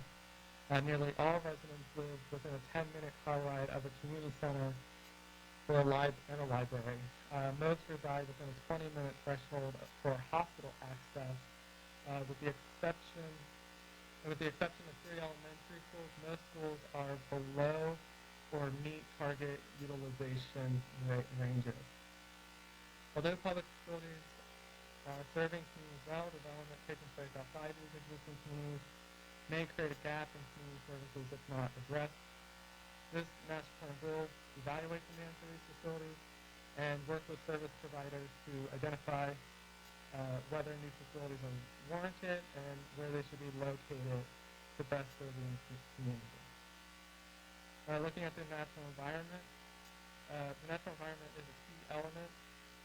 2/3 of the plan area is within the Green Infrastructure Network, as designated in the 2017 Resource Conservation Plan. Areas that make up the green infrastructure are usually wooded areas that surround sensitive environmental features such as streams, wetlands, and endangered species habitat. Tree canopy within the plan area is also relatively high at 38%. There are several challenges and opportunities in the plan area surrounding the natural environment. One challenge is large areas of impervious surface, such as parking lots, which impact stormwater runoff and cause an urban heat island effect. Furthermore, the plan area, like the region, does not meet EPA air quality standards. Positive aspects in the plan area include a large tree canopy. There's also an opportunity to build upon the City of Bowie's sustainability plan, which does lay out some clear policies and implementation strategies to meet sustainability goals. Many of these strategies would have a positive impact beyond the city limits. Then finally, despite 20% of the plan area being impervious surface, there is low soil erosion. So that concludes our overview of the existing conditions report. So we do have some upcoming events. The first one being our virtual draft existing conditions report presentation. That will be similar to this one, but much more detailed. And that one will be on September 16th.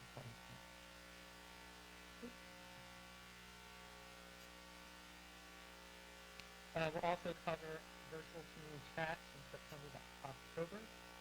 And then we'll have a virtual presentation on a playbook of strategies in November. So currently, our existing conditions report is online on our website, and it is ready for comment. So please visit and check out the full report. We are using an online tool called Conveyo that allows you to add questions and feedback directly on the report. Of course, you are allowed to provide comment by email or other traditional methods, but Conveyor does allow us to quickly organize the comments and will help expedite the review. You can also download the entire report by section in PDF format. Unfortunately, you cannot download the entire file at once because it is a very large file with a lot of maps and photographs. Okay. Some more of the details about the existing conditions report presentation on September 6th. It's being held from 7 to 8:30. The event will include an overview of the report, but will also include small breakout groups that will be more intimate to allow more conversation and discussion about the report. And you can go to our website to register for this event. There will be two links you will receive two links via email closer to the date. One of the links will take you to the main presentation, and then the second link will take you to the breakout group that you were assigned. However, each breakout group will have the same discussion points. Taking a closer look at our community chats that are coming up. Each one will center around a different topic. We're having 8 different community chats. Each one will center around one of the plan elements. Each of these chats will last about 1 hour and will start on September 22nd and end on October 16th. These will be a good chance to ask questions regarding the topics that most interest you. And this is the schedule for each of the chats. And again, this is posted on the website. So you can register and you will receive a link directly to that chat. Okay. So let's take a look at the project schedule. Thus far, the County Council has formally initiated the master plan on February 18th, and then it was publicly kicked off on June 13th, 2020.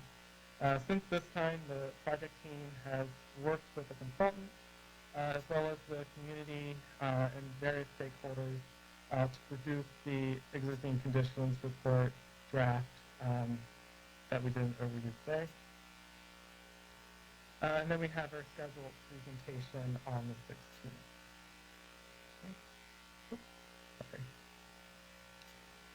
Okay. And then in the coming months, we will continue to gather input and feedback and prepare a document that we are referring to as a playbook of strategy, which will provide strategies to help face and take advantage of the challenges and opportunities that we discussed. And then into the following years, we will continue through the legislative process with an anticipated planning board adoption date in December of 2021, and then a district council approval in spring of 22, assuming that we will have a second public hearing. And then one thing that we always plug, and I heard it was mentioned earlier, but if you haven't already, we ask that everyone complete the 2020 census form online or by phone, because your response will help shape the future of Prince George's County and the city of Bowie. So with that, feel free to contact me if you have any questions. If you would like to join any of the upcoming community chats, please register on our website. And you can also check out the full schedule that was posted online. And so that concludes my presentation. I will now hand it back over to questions.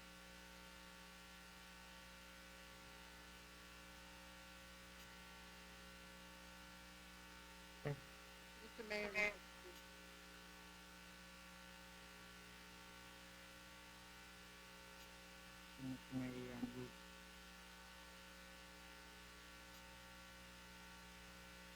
So, does the other member of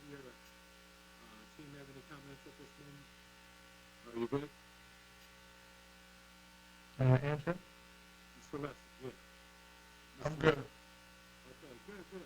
I'd like to know if any of the council members have any comments at this point. Very good. This evening, and we appreciate the work you're putting in. Yeah. Mr. Mayor? Councilman Stead, would you like to make a comment? Sorry, I do, and I don't want to speak out of turn. I believe my colleague before Wolfley might as well. Can't hear anybody now at real all. quick, appreciate the report, Mr. Lester. Just one thing right off the bat. I know that one of the things that a lot of our residents, especially in my neck of the woods in northern Bowie, are going to be looking at very closely is the language around the 450 corridor. In fact, all the corridor language is going to be I'm really trying to join the important for us. meeting on my phone and it won't go through. And that's going to be a really important priority for us. I mentioned the Jesuit development earlier, which was on that 450 corridor. It's a tract of quite a lot of land on 450 and 301, and it's going to be a huge priority of this council, I think, to ensure the preservation of that kind of property, to preserve existing green space as much as possible. I think most of us can wrap our heads around the ideas that a lot of existing commercial centers are going to invariably involve some redevelopment that will include higher density, since that's just where the market's going. But when it comes to existing green space, I think we're going to probably be placing a premium on preserving what exists from development, and that's going to be something that we hope to see reflected in corridor language moving forward. And this is the kind of information that we're gathering right now. This process is still really early, and that's why we do look forward to having the comments on the existing conditions report, so we can have a better idea of what's going on. Great. Thank you. Thank you, Councilman. Moving on to Councilman from District 2, Councilman DeFore. Any comments?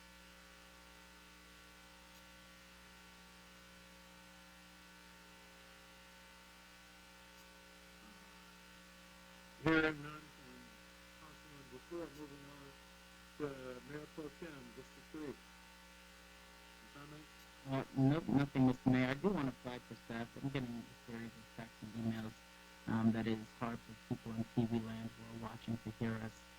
So I'm not sure if there's anything we can do on the back end, but that's the only flag I have. But to the folks here regarding the master plan, I think that the only one comment I want to make to folks who can hear is that we want to make sure that they participate in those community events and get their input in this master plan, because this is going to be kind of the strategic guiding plan that guides our area for the next several years. So I want to make sure that we encourage folks to continue to do that, and encourage my colleagues on social media and newsletters to share those so that we can get our citizens involved. Again, thank you guys for being here. Thank you. Councilwoman Engelmann Budumadu from District 54. Thanks, Mr. Mayor. Thanks, Mr. Mayor. I don't really have that many comments around this discussion. I think as time goes on, since we're still a ways out till we fully embark on this entire journey, I think as time goes on, that will continue to come up. I think I just want to urge, like Mayor Pro Tem Guapo mentioned, for all of the residents watching this, please get engaged in the process. Please offer your thoughts, your comments. We really want to hear from you, and we really want to see your engagement increase in this process, because it's not just about us and what we think. It's really about what you think. So please get engaged in this process. We'd really love to hear from you. Thank you. Thank you, Councilwoman Budumadu. And I would like to move now to Councilmember at Large, Henry Gordon.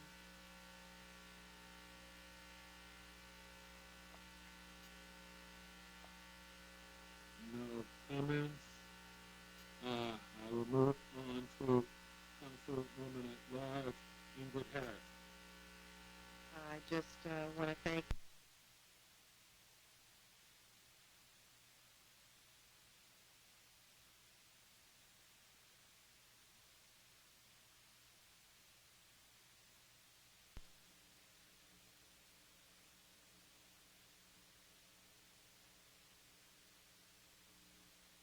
my colleagues, and will certainly encourage our residents to attend all of the chats and certainly provide the information so they're knowledgeable and are aware of what's going on in their community. So thank you very much. Thank you, Councilman.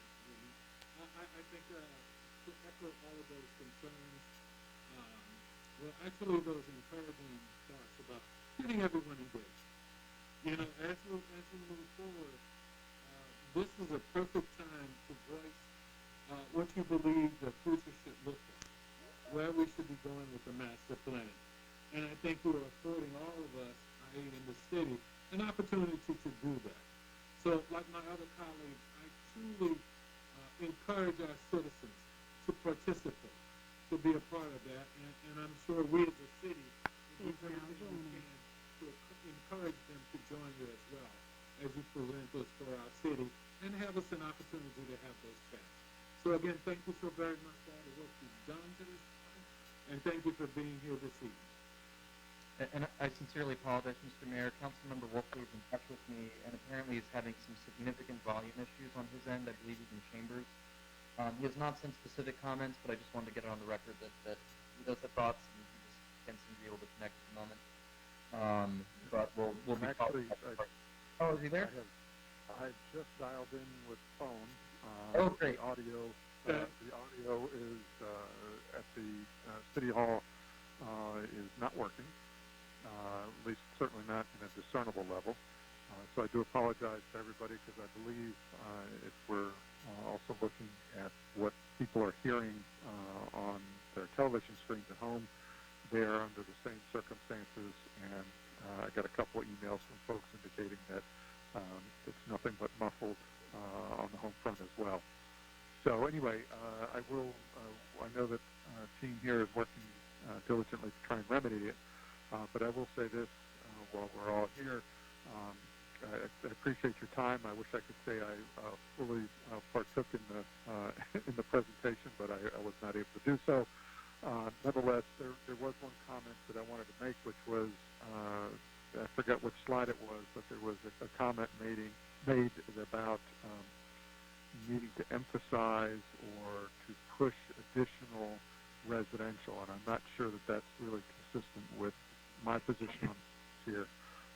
But certainly, as we move through, we look forward to participating. We appreciate the time and effort that you're making to engage the community, and we'd like to ensure that everybody has an opportunity to make their thoughts known, and hopefully we'll be able to do better next time around than what we've got here this evening. So thank you.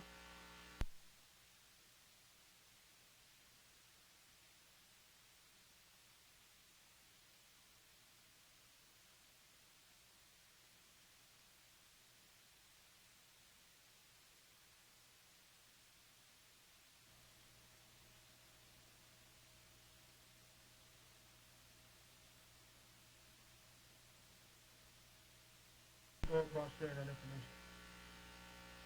Okay. I dropped them in the chat. I don't know if that's the best way to do it.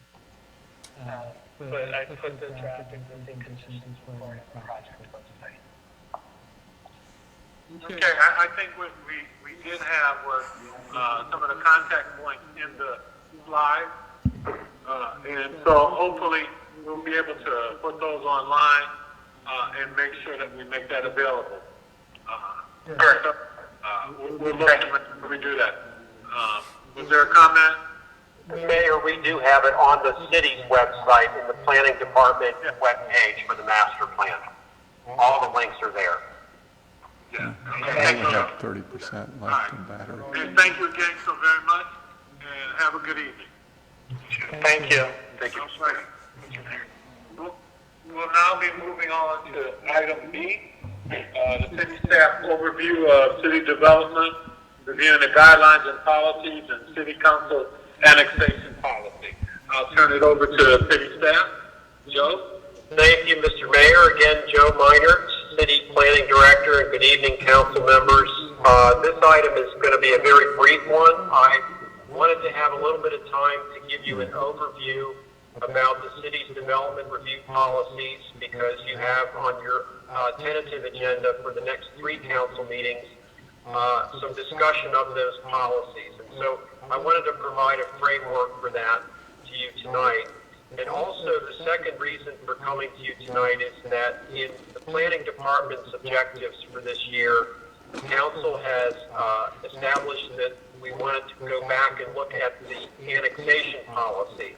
So we provided that policy to you. It's R1206 from 2006, which sets up the guidelines for how the city does its annexation. So I wanted to talk a little bit about that and possibly get some feedback from council members tonight on that. Regarding the development review guidelines, and I'm going to try to put a slide up here and share my screen.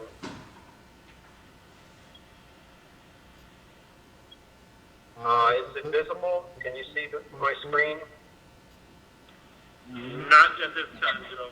Not yet. No, okay. I didn't bring an Apple cord, which I'm gonna need. Okay, well, I'm going to have to skip that then. What I wanted to do is just show you the front cover of the development review guidelines and policies, and really point out the difference between the guidelines, which apply to specific development projects. When we review things, we use those guidelines as if it were, the city's ordinance, the rules and regulations for reviewing projects. But the policies are the things that we're going to focus on in the upcoming discussions with you in the next 3 weeks or the next 3 meetings. Those policies have been in existence for decades, some of them, and it came about as the city council deciding to take positions on various topics such as the environment, residential development, transportation projects, and council passed independent resolutions on each of those subjects. And so we were able to compile all of those and put them into one place. And so this is what is called the city development policies. So one of the reasons why we want to discuss this with council is that the policies are fairly old. There are things that have changed in the area. There's a new council and you may have new priorities. And so what we want to do in these upcoming 3 meetings is I'm going to walk through the sections of the policies and try to interact with council and get your feedback, your validation of what we have there. If things need to be changed, we need to have that direction from you, because as we get into the Bowie master plan update, which you just heard about, the preliminary master plan will come out probably a year from now. And it would be helpful to have you all go through the policies and sort of refresh them so that we know that where you stand on these various issues and these various elements, so that when we review that master plan, we have something to use as a guideline. So that's really the express purpose of what I want to do over the course of the next 3 meetings, and we can exchange and have a dialogue on those specific policies at those meetings. The other subject that I said I wanted to cover tonight is the annexation policy, and I stated briefly that you've put it in our objectives this year to update and renew that policy. We are really looking for your guidance on how the city should conduct its annexations, and we've attached that resolution R1206. It sets out guidelines.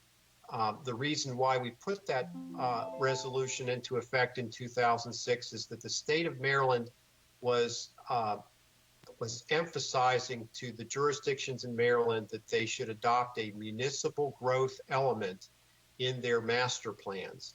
And as council is aware, the city doesn't have its own planning and zoning authority, so we were under no obligation to do that. But we felt it was a wise thing to do, and there was a lot of guidance and a lot of encouragement coming out of the state planning office for municipalities to adopt these growth elements. And so what we did for the council was we analyzed an area, future growth limits boundary, and there's a map attached to that resolution that shows possible growth limits. It's not something that's required. It's only a method of analyzing if the city had grown out to a certain extent, what would be the characteristics of the city? And we conducted an analysis at that time of tax assessable base. We looked at population estimates, commercial square footage estimates that would signify a future growth scenario for the city. So it was all about planning for the future.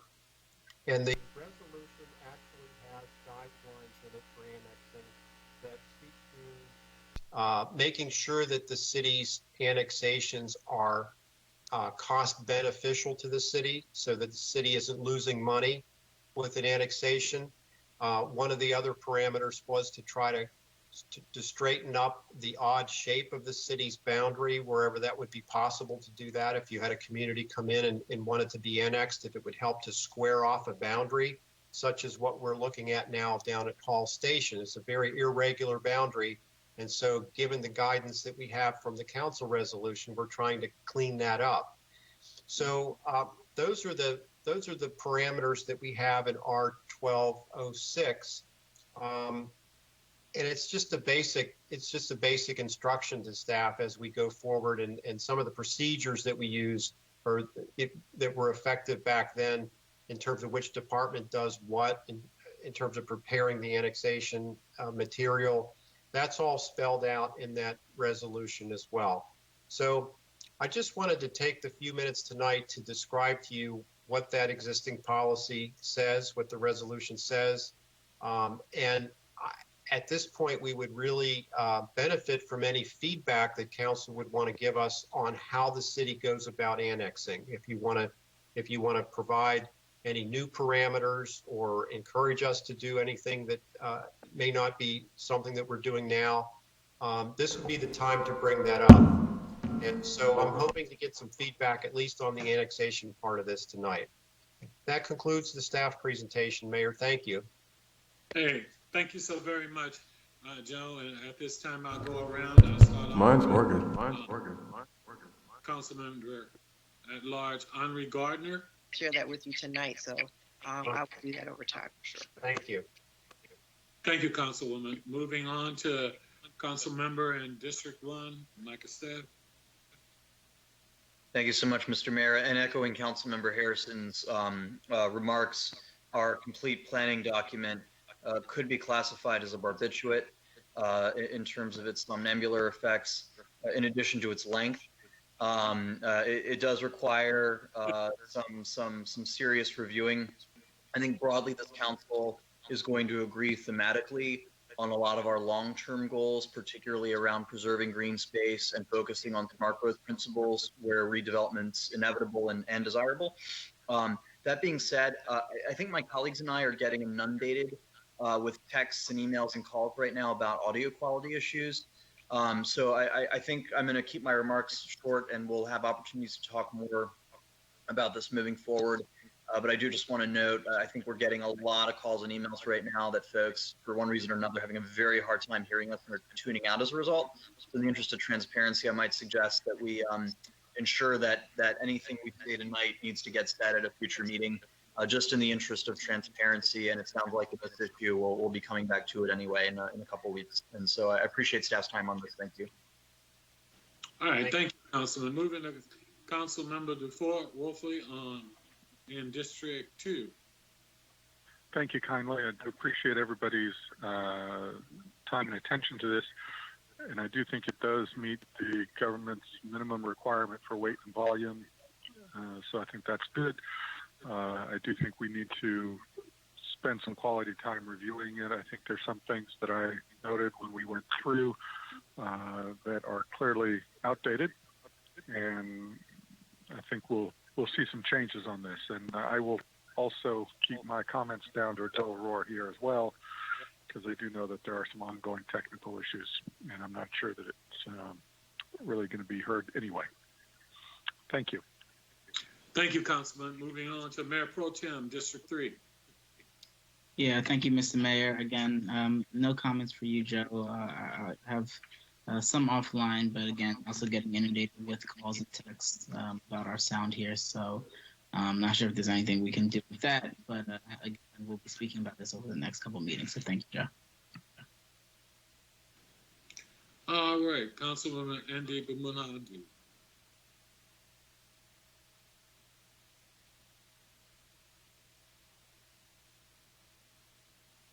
Councilwoman Andy Bamunadu, any comments? If not, I think I echo what the rest of my colleagues have said this evening. Minor, thank you so very much for all that you and the staff have put together. I really look forward to the next steps as we go. Mr. Mayor, Yeah. who like to get a more understanding of what's happening, schedule some time with Joe. He's very friendly, very open and sharing of information, and he's great to work with. And again, thank you, Joe. Thank you. Thank you, Councilman. And as we Public Works Director. And the agenda items is a neighborhood traffic management program request for Jennings Mill Drive. And I can just explain very briefly how we handled this particular request. So the request came from the Collington Station Homeowners Association in November 7th of 2019. At that time, we explained to the HOA what the process was under the city's neighborhood traffic management program, and we scheduled the required study. The city inspector completed the traffic counts and other required investigations of the street in February of 2020, and the supervisor reviewed that study and shared the results with the HOA on March 20th, 2020. The results of that study showed that the street did not meet the criteria for any traffic calming installations. So at this point, no further action is planned. I'm happy to answer any other specific questions on this project. okay. As we go around, hey, thank you for the staff work on that and invitation. Councilwoman, would you like to comment at this time? Hey, Mr. Mayor, thank you so much, and appreciate all the staff work that has gone into this. I think the importance of this discussion and why I put it on the agenda is because residents in that particular neighborhood, in that community, and I've seen it myself, still feel like there's a significant amount of speeding that's going on there, and that type of driving behavior in that type of community could potentially lead to an accident.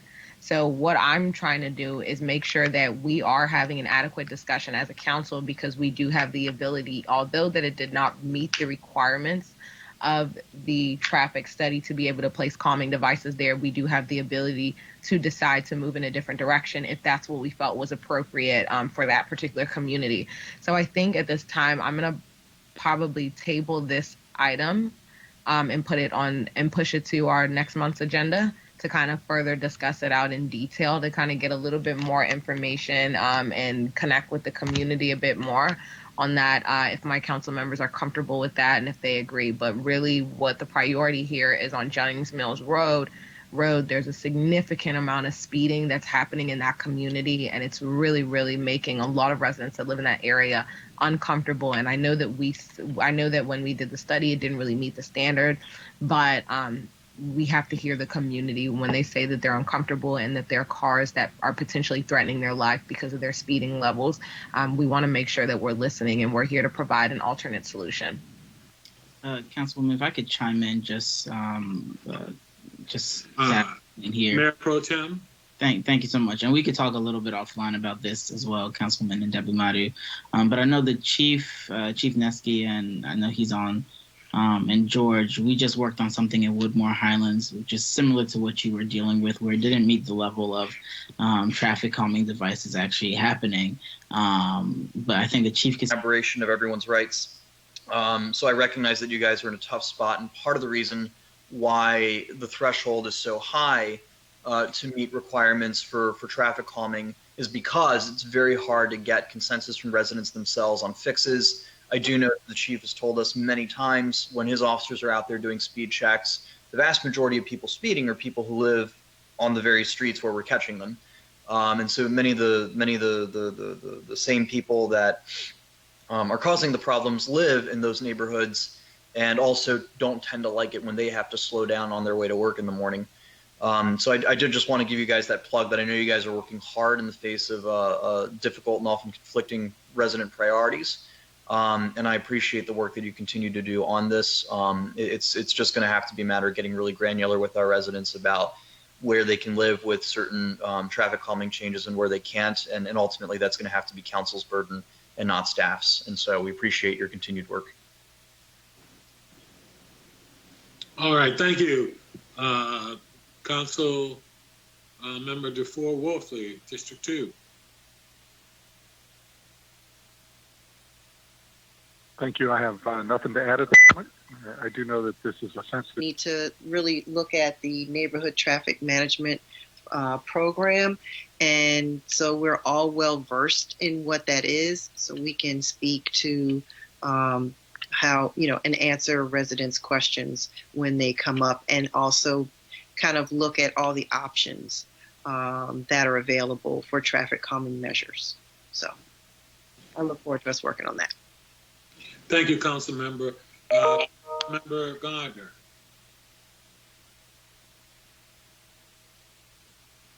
Thank you, Mr. Mayor. And I wanted to echo everyone's sentiments on that. I'm totally in favor of safety first. And Councilwoman Indeva Madhu, good work again on that and leading the effort. And just as Councilwoman Harrison mentioned, this is a problem which is citywide. And last session, Council adopted a item that I put forward for traffic calming on Twisting Lane.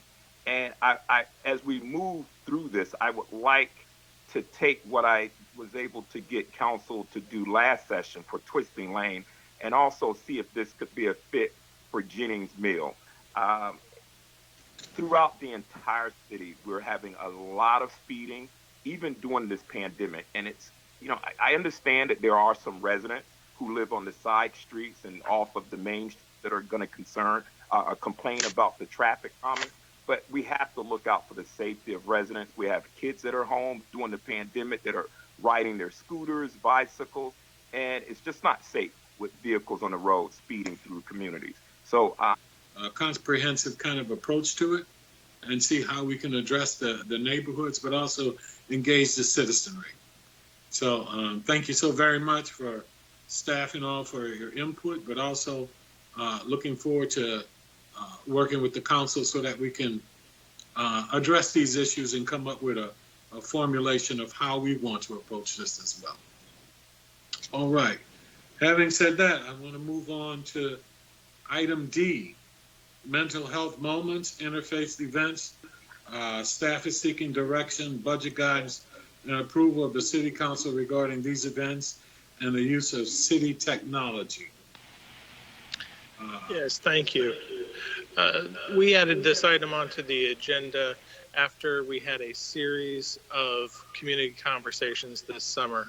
Across the nation, there were many communities looking to add the community voice, and Bowie was our information technology department and our communication staff to bring these events forward with a level of quality in their production so that they could be broadcast, so that they can reach as many people as possible. The request for these additional services coming from residents, one of the things that is challenging that from the city staff standpoint is looking at additional needs that are coming internally from the staff for getting our work done in the new communication methods that we have, and also from our citizen boards. Presently, there is an effort underway between the community outreach and diversity committees. They're looking to do a series of social justice engagement project, which the staff will support in order to bring those conversations forward. And we really wanted to find out from the council your direction, what your priorities were in regards to how we should address and support initiatives like these. Okay. Her to bring forward kind of what our discussion was about. Okay. Councilmember Andrew Bumadu, would you like to address at this time? Sure. Let's skip on to me. I think I've spoken to a number of my colleagues on this issue, and I want to thank staff, especially Daniel, for putting together this elaborate presentation. I know that we've been in such extremely difficult times with the community wanting to truly, truly be engaged and truly find ways to uplift and gather together in a certain type of environment, adjusting to what our new normal is. So I really, really appreciate staff for the work that you've done so far to support these projects and these initiatives. And I also want to thank Tamika Washington, who has really been at the forefront of planning a lot of these events and bringing all of us together to be able to kind of be there for the community at this time. I think my thoughts on this are pretty straightforward. I read through the presentation. I read through the presentation in terms of what staff feels like it would take and what it costs to have these events and to support these events. My stance on this kind of issue is that I feel that residents who are looking to plan events or looking to have events with our city council or with our city at large should work with our different committees that we already have in place. So they'll be able to work directly with the committees and go through the committees to have those events so that they can do them together. And then I think there was another conversation that we had as well on council members being able to leverage existing city technologies to have town halls with their constituents. For those who may not know, I recently did an event with the community focused on uplifting our youth around police community policing and really just kind of providing a different lens and insight into what that relationship with policing in the community, in which Deputy Chief Preston spoke so eloquently on. He did such a phenomenal job. And so my stance is really for residents to be able to work with the different committees that we have. And I've talked to a number of my council members, as well as council members being able to leverage existing city technologies to be able to have town halls, things of this nature with the community, and with the exclusion of just making sure that we walk that fine line when council members are having these town halls with the community, that there is no such thing as promotion of self-interest in the sense of campaigning, fundraising, running for office and things like that. So making sure that there's a clear delineation between what we as council members are leveraging city technologies to really do. I think when you look at staff's presentation, it said it kind of had this breakdown on the Zoom costs and what that would look like. So I don't necessarily feel like we need to allocate budget. We already have and own the technologies that would be needed to carry out town halls if we need to. As council members, so that's just staff doing deeper research on what they need to enable in terms of licenses. So want to save residents money as much as possible here and not really overspend or have any duplication going on.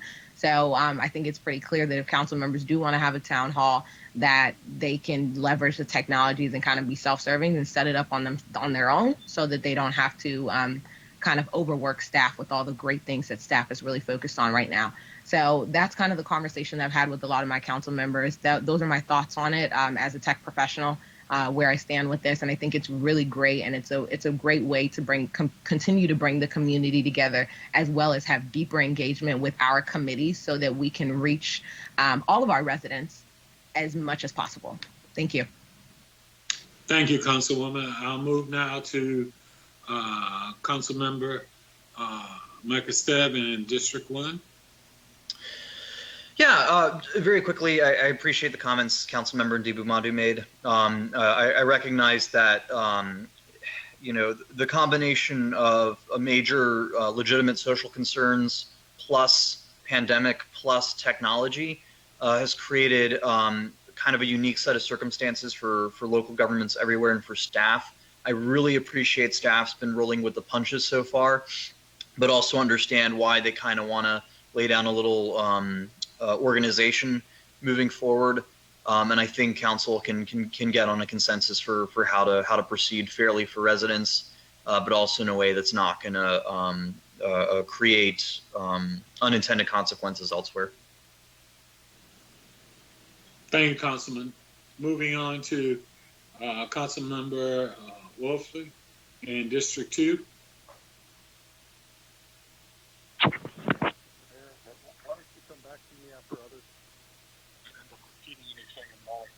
We can't hear you. Case in point. Yes. Why don't you go ahead and go through everybody else, and I'll scratch off the list anything that anybody else raises, and then I'll raise my points. Okay, that's what you choose to do, Councilman. Let's go to Council Member, Mayor Pro Tem Boafo in District 3. Thank you so much, Mr. Mayor. I actually agree with my colleague, Councilman Ndebumadu from District 4 on her proposal here. So I defer to her on further action from council on this. Okay, thank you. Going back now to Council Member from District 2. All righty. So a couple of points I'll make. The first is I think we ought to get some guidance from legal counsel to ensure that we have the appropriate usage understanding, just for clarification purposes, so that people don't end up inadvertently crossing any lines that may exist that we might not otherwise be aware of. And I also think through the council process here, make sure that they've got a budget to work with. That may end up being a situation where each of us gets a certain number of events or something that we can help budget the numbers, and that way they can plan staff accordingly, and we don't end up running over somewhere or trying to rob Peter to pay Paul. So I think that would be beneficial for everybody. Thank you. Thank you, Councilman. And I think the comment to that is, I think it's important that we do allocate Is now resources exiting. as we need to. I think the Councilwoman from District 3 makes a very good point about working with the current established committees and working through them. But then also, as those things arise that we need to address, as we've seen with the pandemic and other issues going on with social justice, we need to be flexible there. However, we have to have that fiscal responsibility of making sure we allocate the resources. So as we move forward, I think we do have to give some thought as to what those resources outside of and including what we look at doing with the committees, that we try to draw some inference and get a good idea and get our arms around what that might look like. So I think at this point, we'll probably want to move forward and try to work out some idea of the numbers and the frequency and other things that we'll do. Congresswoman, gave you a promotion. Councilwoman from District 3, from District 4. I'll Bear take. with me, it's getting late. Yeah, clearly, we're seeing that. Thank you, Mr. Mayor. We appreciate that. At this time, I'd like to make a motion as well as Is now joining. oh, sorry, I heard some background. As well as in my motion to add some directions for staff. I'd like to make a motion for residents who are looking to have city events or have events that are for the broader public in the city of Bowie to go through to set the policy for them to go through our different committees that we have and work through those committees and the procedure that we already have in place for that. Along with my motion, I'd like to also add in there for council members to be able to leverage existing city technologies that we have already paid for and bought, so i.e. Microsoft Teams, whether that's Microsoft Live Events or whether that's the Zoom licenses that we already have, to be able to have town halls. In that motion, I'd like to make sure that we add the clear policy directive that no council member during these town halls or during their community engagement events are allowed to promote their campaigns, fundraisers, or the running of offices or anything of that sort that fall into the category of personal gain and personal promotion. And that is my motion. Is that clear? Just want to check with Alyssa that I did that right. Alyssa or Al or Dan. I'm here. So, yes, that's really important that there not be. Would it be beneficial to ask staff to work with legal counsel to draft an outline of what that policies might look like? Yeah, thank you. Dude, you're just great. You're way ahead of me. That is the addition that I forgot, is basically direct events that are pertaining to the city of Bowie to work through the committees, because that wasn't a policy before, which is why this is on the agenda. and then for city council members to be able to leverage existing city technologies to be able to have community engagements or town halls with residents on policies that we have already adopted or things that we have already adopted, like Alyssa said to her point. Okay, Mr. that's Mayor. a motion from the councilwoman from District 3, at least 4. I keep putting you in 3, I don't know why. I just have a quick question. I just want to hear the comments from the city manager. I feel like I'm not sure if we answered what he's looking for. Just want to clarify to make sure that that it's clear. Go ahead. You ask. Yes.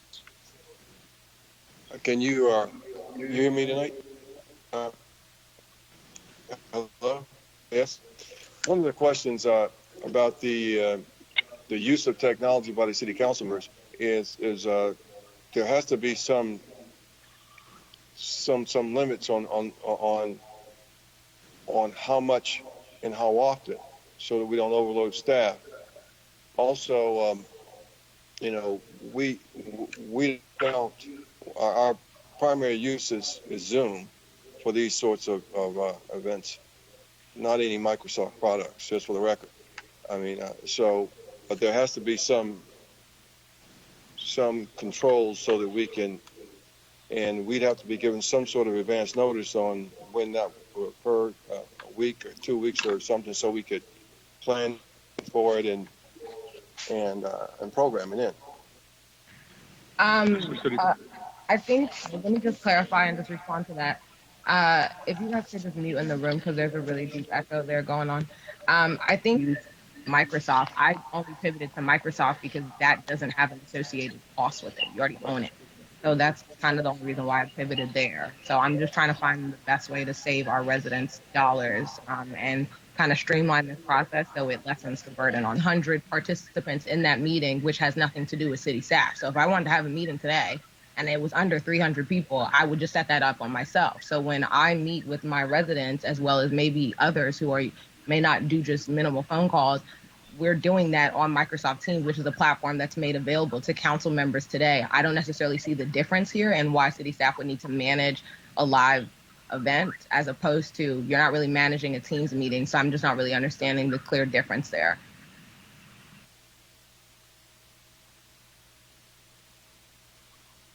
Is this a situation where we could have staff work with council and the IT staff to draft up what it might look like and the alternatives, and then we could sort out the ideal solution? Because I'll be honest, with the information available to me right now, I couldn't make a decision. Yeah. Councilman, I think at this point we had a motion that was trying to be made.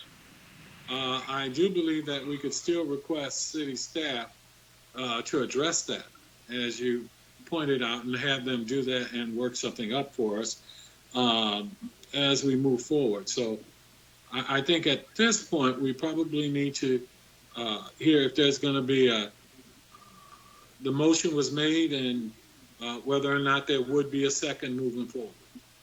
I'm sorry, for clarification, can I get a repetition of the motion, please? The motion meetings on that basically you have to have the town halls would have to be on things that have been previously adopted, or that you would have to bring it forward to city council if it's something that this council has not previously adopted. Okay. And All right. I think we also had the part where we were going to ask staff to draft up what it might look like. Yeah. All right, I will provide the second. I think Alyssa has a comment. Alyssa, city attorney? Yeah, so I want to say, in my opinion, I don't think it has to have gone so far as to have been something that's adopted. I just think it has to be something that's before you. So even an introduction, I think, is sufficient, because at that point you're really soliciting input from your constituents, conceivably, so that you can take appropriate action on that. So I don't want to imply that I've said, oh, it has to be something that you've already adopted. I just think it needs to be an active piece of city business. So just to clarify. Thanks for that clarification, Alyssa. That's helpful. Okay, thank you. All right, so now we have the motion. Second. It's been moved and properly second. All in favor, replying with an aye. Aye. Aye. Aye. Aye. Aye. Nays, nays had the same. Center, i.e. the Interfaith Pantry Food Center at Ken Hill, available and be able to do a drive-through to drop off food. And so that was the question that we needed to bring before the council. Yes, Mr. Mayor, sorry. I do support the efforts of the Interfaith Food Pantry, and I like very much to see the city of Bowie work along with the rest of the state, the 23rd team, and Councilmember Turner, and being supportive of our community. There are a number of residents that have been going to the food pantry on a regular basis and having conversation with several people there at the food pantry.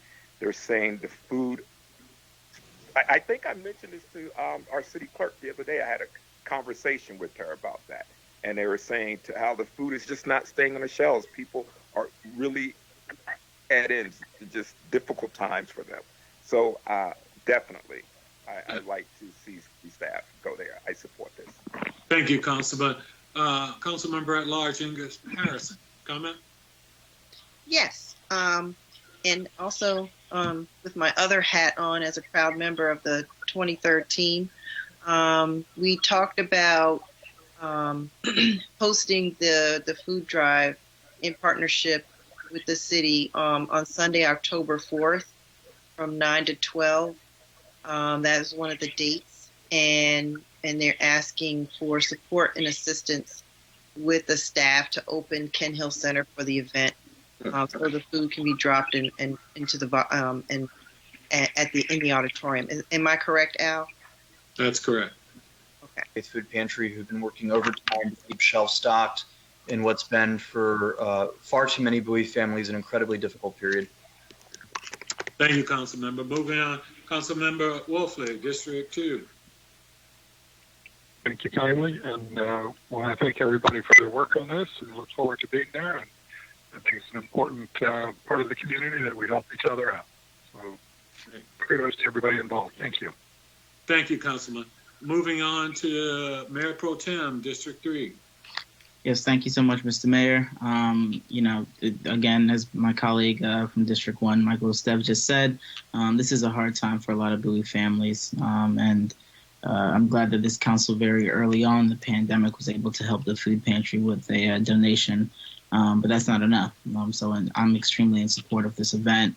And I thank our county chair, Todd Turner, and the District 23 team as well. Thank you. Councilwoman from District 4, Linda Mamadu. Oh, you remembered I'm from District 4. Be nice. I would like to echo all of the sentiments by all of my colleagues. I think this is a great initiative and happy that we can support. So I appreciate our delegation team for bringing this to us. Yes. Okay, on that note, food pantry, to please do so. And we look forward to seeing all of you when we have our food drive. So on that note, thank you so very much, everyone. And thank you, city staff, again, for working with us to make this happen. Michael, for giving me the floor here. So just to provide background for everyone in TV land, as everyone knows, the whole country, the whole nation is trying to address racial equity in a really serious way, and the city of Bowie is trying to do that as well. And I've got to thank my colleagues, our Mayor Adams and Michael Esteve as well, as we've been working a lot of this behind the scenes. And there's kind of two schools of thoughts that we have here on the agenda. So item K, which is the effort to advance racial equity, and item L, which is the ordinance that is enacting policies that defend Black lives and people of color, and tries to address systemic racism as well. My thoughts here are that, we've been discussing this for a while now. We've been talking to the police department as well, and Chief Neske, I'll give you a chance to chime in here. But it's my personal opinion that at this time, because there are two resolutions kind of trying to do the same thing, it's probably in the best interest that we come together to combine that ordinance, right? And kind of also make it a little stronger, more of a human rights ordinance that doesn't just touch on the Black Lives Matter issue, although a front issue that's happening today that we want to address with the Citizens Review Board, et cetera, but more encompassing that looks at our city policies as a whole and says, let's move in a strategic direction that is for racial equity for the future. So Chief Neske, I'll give you a moment to jump in here, but my hope is to take the floor back and table these resolutions. And in our second meeting in September, come up with an ordinance that is a little bit stronger than both, but adds both elements in the same direction so that there's clear direction to staff and a timeline of what we're expecting when it comes to enacting these policies. So Chief Neske. Good evening, Mayor and Council. Again, thank you for allowing me to give some input on how we're doing it and the commitment that we're showing to continue to do this right and continue to be flexible and continuously improve. And again, Mayor, I appreciate everything you've done to capture my feedback on the last version of this. I know that we are in front of you on October 5th, and I'm looking forward to answering any questions about policies, procedures, and what we've done and what we are going to do in the future. I know we've had some conversations. I don't mean to take away the surprises on October 5th, but we are working on a citizen review board. The plan is to have FY21 part of the planning process, where we lay out procedures and training requirements and how everything's going to look, and then start to implement in FY22, because it is something that you want to make sure you get right. You want to make sure that your policies and procedures and your training is in place to give the citizens the best chance to be effective and part of the process. We will be enlisting our Public Safety Committee in this task as well to get their feedback and standards, and that we will continue to work towards equity and fairness.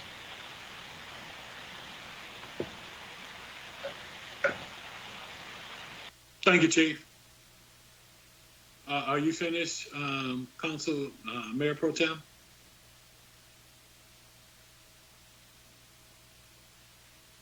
Just realized I was on mute, sorry. Unless my colleagues have any other additional comments, again, my goal here is before the end of the month to come back with a stronger resolution that moves us in a direction with a timetable for folks, and kind of has more of a strategic direction. Right now, we kind of have one resolution and one ordinance that are kind of redundant in the same way. So I hope that we can take some time to kind of combine those thoughts, have everyone sit together and move forward with one solid resolution and ordinance that's a little bit stronger. So if no one else has a comment, I'll make a resolution, but I'll give it. We need to go around to all of the council members. Let's start off with Council Member at Large, Henri Gardner.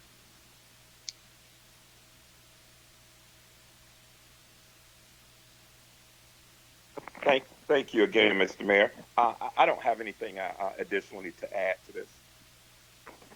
Okay, thank you.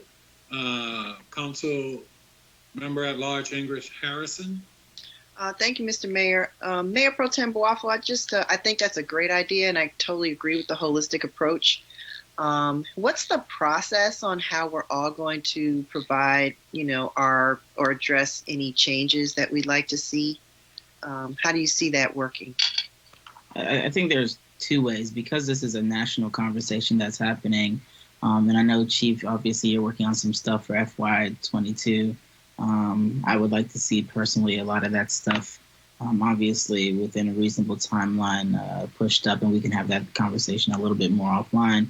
I think there's two ways we can go about this, right? I think there's, I offered today in a council poll an opportunity for us this month to go into a strategic planning retreat, and that's a good opportunity for us to kind of see what we come up with there. We can also just host a special work session where we really dive into these issues as a whole council with all our stakeholders, including the police department, et cetera, et cetera. And so those are kind of the two ways I envision us moving forward here. Yeah, I like the work session idea where we actually focus on that one agenda item. Yeah. Thank you. Thank you, Councilwoman. Moving on to the council member from District 1. I think the suggestion of a work session is a really great one, and really appreciate that being thrown out there. So I think a work session would be great, and I think it's a really good idea. So thanks, Mayor Pro Tem, and thank you, Mayor Adams, for bringing this to the forefront. Okay. Having heard that, let me give my comments. My comments were hopefully that we would have passed the resolution and the code today. And my feeling for that is simply, you know, we're faced with so many challenges. The idea of putting it on the consent agenda was for us to be able to vote on it and then have the next 2 weeks to go back and look at it and discuss it and see where we're going to go. My concern is with us potentially, and I hear that there's a different tone to that from my colleagues, and my concern was that we were just trying to kick the can down the road. And I understand that having a discussion about Black Lives Matters may be very uncomfortable to some, but I think it's something that we need to do, and it's something we should do post haste. Now, in doing so, I know there was concerns about singling out the police department. Well, the idea in the changes made were not to single out the police department. Actually, when you read the ordinance, it truly points out that our police department is actually very well-renowned and very good and held up on a national stage as being a model for people. But it's not just about the police department. We talked about examining the benefit of adopting a disadvantaged business entity procurement plan so that we have women and minority businesses, small businesses, have an opportunity to participate. Making sure that we look at all the policies and all within the city to make sure that we do those things that promote equal housing, education, employment opportunities, and improve the health and well-being of all persons within the city. We also want to continue to review our current policies and procedures and make sure we get feedback from all of our folks. I guess one of the things that I want to make sure of and why I was trying to bring this now is I don't want us to get caught up in symbolic change, because symbolic change does not equate to or equal to systemic change. And systemic change, the only way we're going to do that is if we codify what we believe we need to do. And what I was trying to do with this and what we are trying to do with this is to make sure we codify not only those things I talked about, but make sure that when our police chief or deputy chief are gone or whatever, that the citizens of Bowie continue to have the type of police department that we have now. And we simply codify that we continue to do that. So, you know, my thing is this, is very candidly, and I must say, you know, I'm real hesitant about allowing anyone to kind of rationalize how they trivialize or marginalize our lives. Black Lives Matter. And I just wanted to put that on the forefront and put it now so that it's something that the citizens could give their feedback and give their concerns to, as well as the council, over the next 2 weeks. So having said that, we'll move forward at this point. Mr. Mayor, if I can get a moment to to respond? Yes, go ahead. You said something that was really important that I thought I just wanted to echo about symbolic change versus actual change, right? And I do think both of the resolutions, and obviously yours is more of an ordinance that will codify law, kind of try to do that. But to your point, I think that's where my sticking point is, right? You talked about procurement, you talked about other city services, you talked about how holistically we can be looking at human rights and Black Lives Matter, and the movement and the policies changes in a really systemic way. And in my personal opinion, I don't believe either goes as far as we need to in that systemic way. I think that one as a resolution allows folks to review our city policy, and the other is focused on the civilian review board. But there's a gap in the middle that allows for other things. So when we talk about environmental justice and what do our city policies look like in that way, and right, this will be a lengthy review process, but I do think by the end of September, my goal is for council to have a productive human rights ordinance that says we stand with Black lives, but we also stand for human rights in every aspect of city business. So that's my last comment that I had. I just wanted to say I agree with you on systemic change versus actual change. Yeah, and to know that in that Black Lives Matter and human rights ordinance. Okay. Second. It's been moved and properly second. At this point, city clerk, would you do a roll call vote, please? I have a quick question on the motion. Is the motion for a special council session or a work session? I thought we spoke to work session earlier. Yeah, sorry, I meant work session. Okay. Because I think that includes members of the community and other parts of the city staff and organization. So I think that'd be great. Yep. Thank you.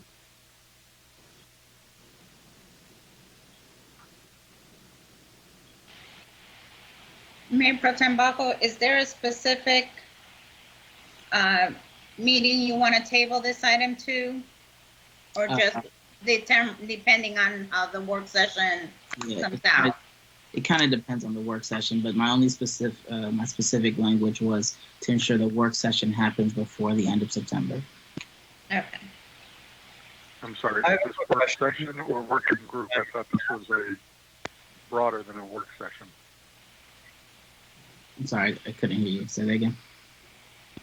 Is this a council work session? That you're not going to necessarily have the same format for public input that you would have in a regular meeting, but there's no reason why you can't bring other people in to have a group discussion and to give you input and advice.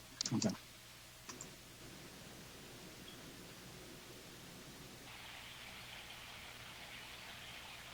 Councilmember Harrison? I'm sorry, City Clerk, I'm sorry. Madam Clerk, trying to hit this mute button is really difficult. I hear what the mayor is saying, and I definitely feel his passion, and definitely not only feel it, I experience it. So I understand how he feels on this issue and his passion there. However, I do want to see more citizen and more input from our residents. This is a matter which is of a very sensitive nature, and I just want to have more input in residential input in what's going on. So I'm Mr. Mayor, going to have to not vote along with you on this. Oh, that's fine. Okay, my apologies on that. I do understand your passion. Councilmember Harrison? I vote aye. Councilmember Estev? I vote aye, and sincere apologies. Did we agree on the date for this, Councilmember Boafo? No, I think there's two overarching problems. We have a strategic planning date. We also have now a work session date up in the air. So I think that Madam City Clerk, tomorrow do you guys feel that this is an important topic and that we as legislators are being there and meeting their needs. But I am going to vote aye to see us work together on a working session and see if we can bring more of the thoughts to the forefront. I also do want to urge my colleagues to get this done as quickly as possible. As government, we've been known to traditionally push things off and take forever, but I would not like to see that happen with this particular resolution. So we can just get that done as quickly as possible and add a target date or add a deadline to that. That would be great. And Mayor Pro Tem Balko? Aye. Okay. The ayes have it, 6-1. All right, thank you. All right. I believe that ends the items that we have on the current agenda. I'd like to... Sorry. Councilman, were you trying to say something? I didn't mean to talk over you. Nope. Oh, No. I just Go want ahead. to make a couple of quick comments, and I think we've heard it from Councilwoman Harrison, and we also heard it from the presentations from the Legal advice. All in favor? Oh, aye.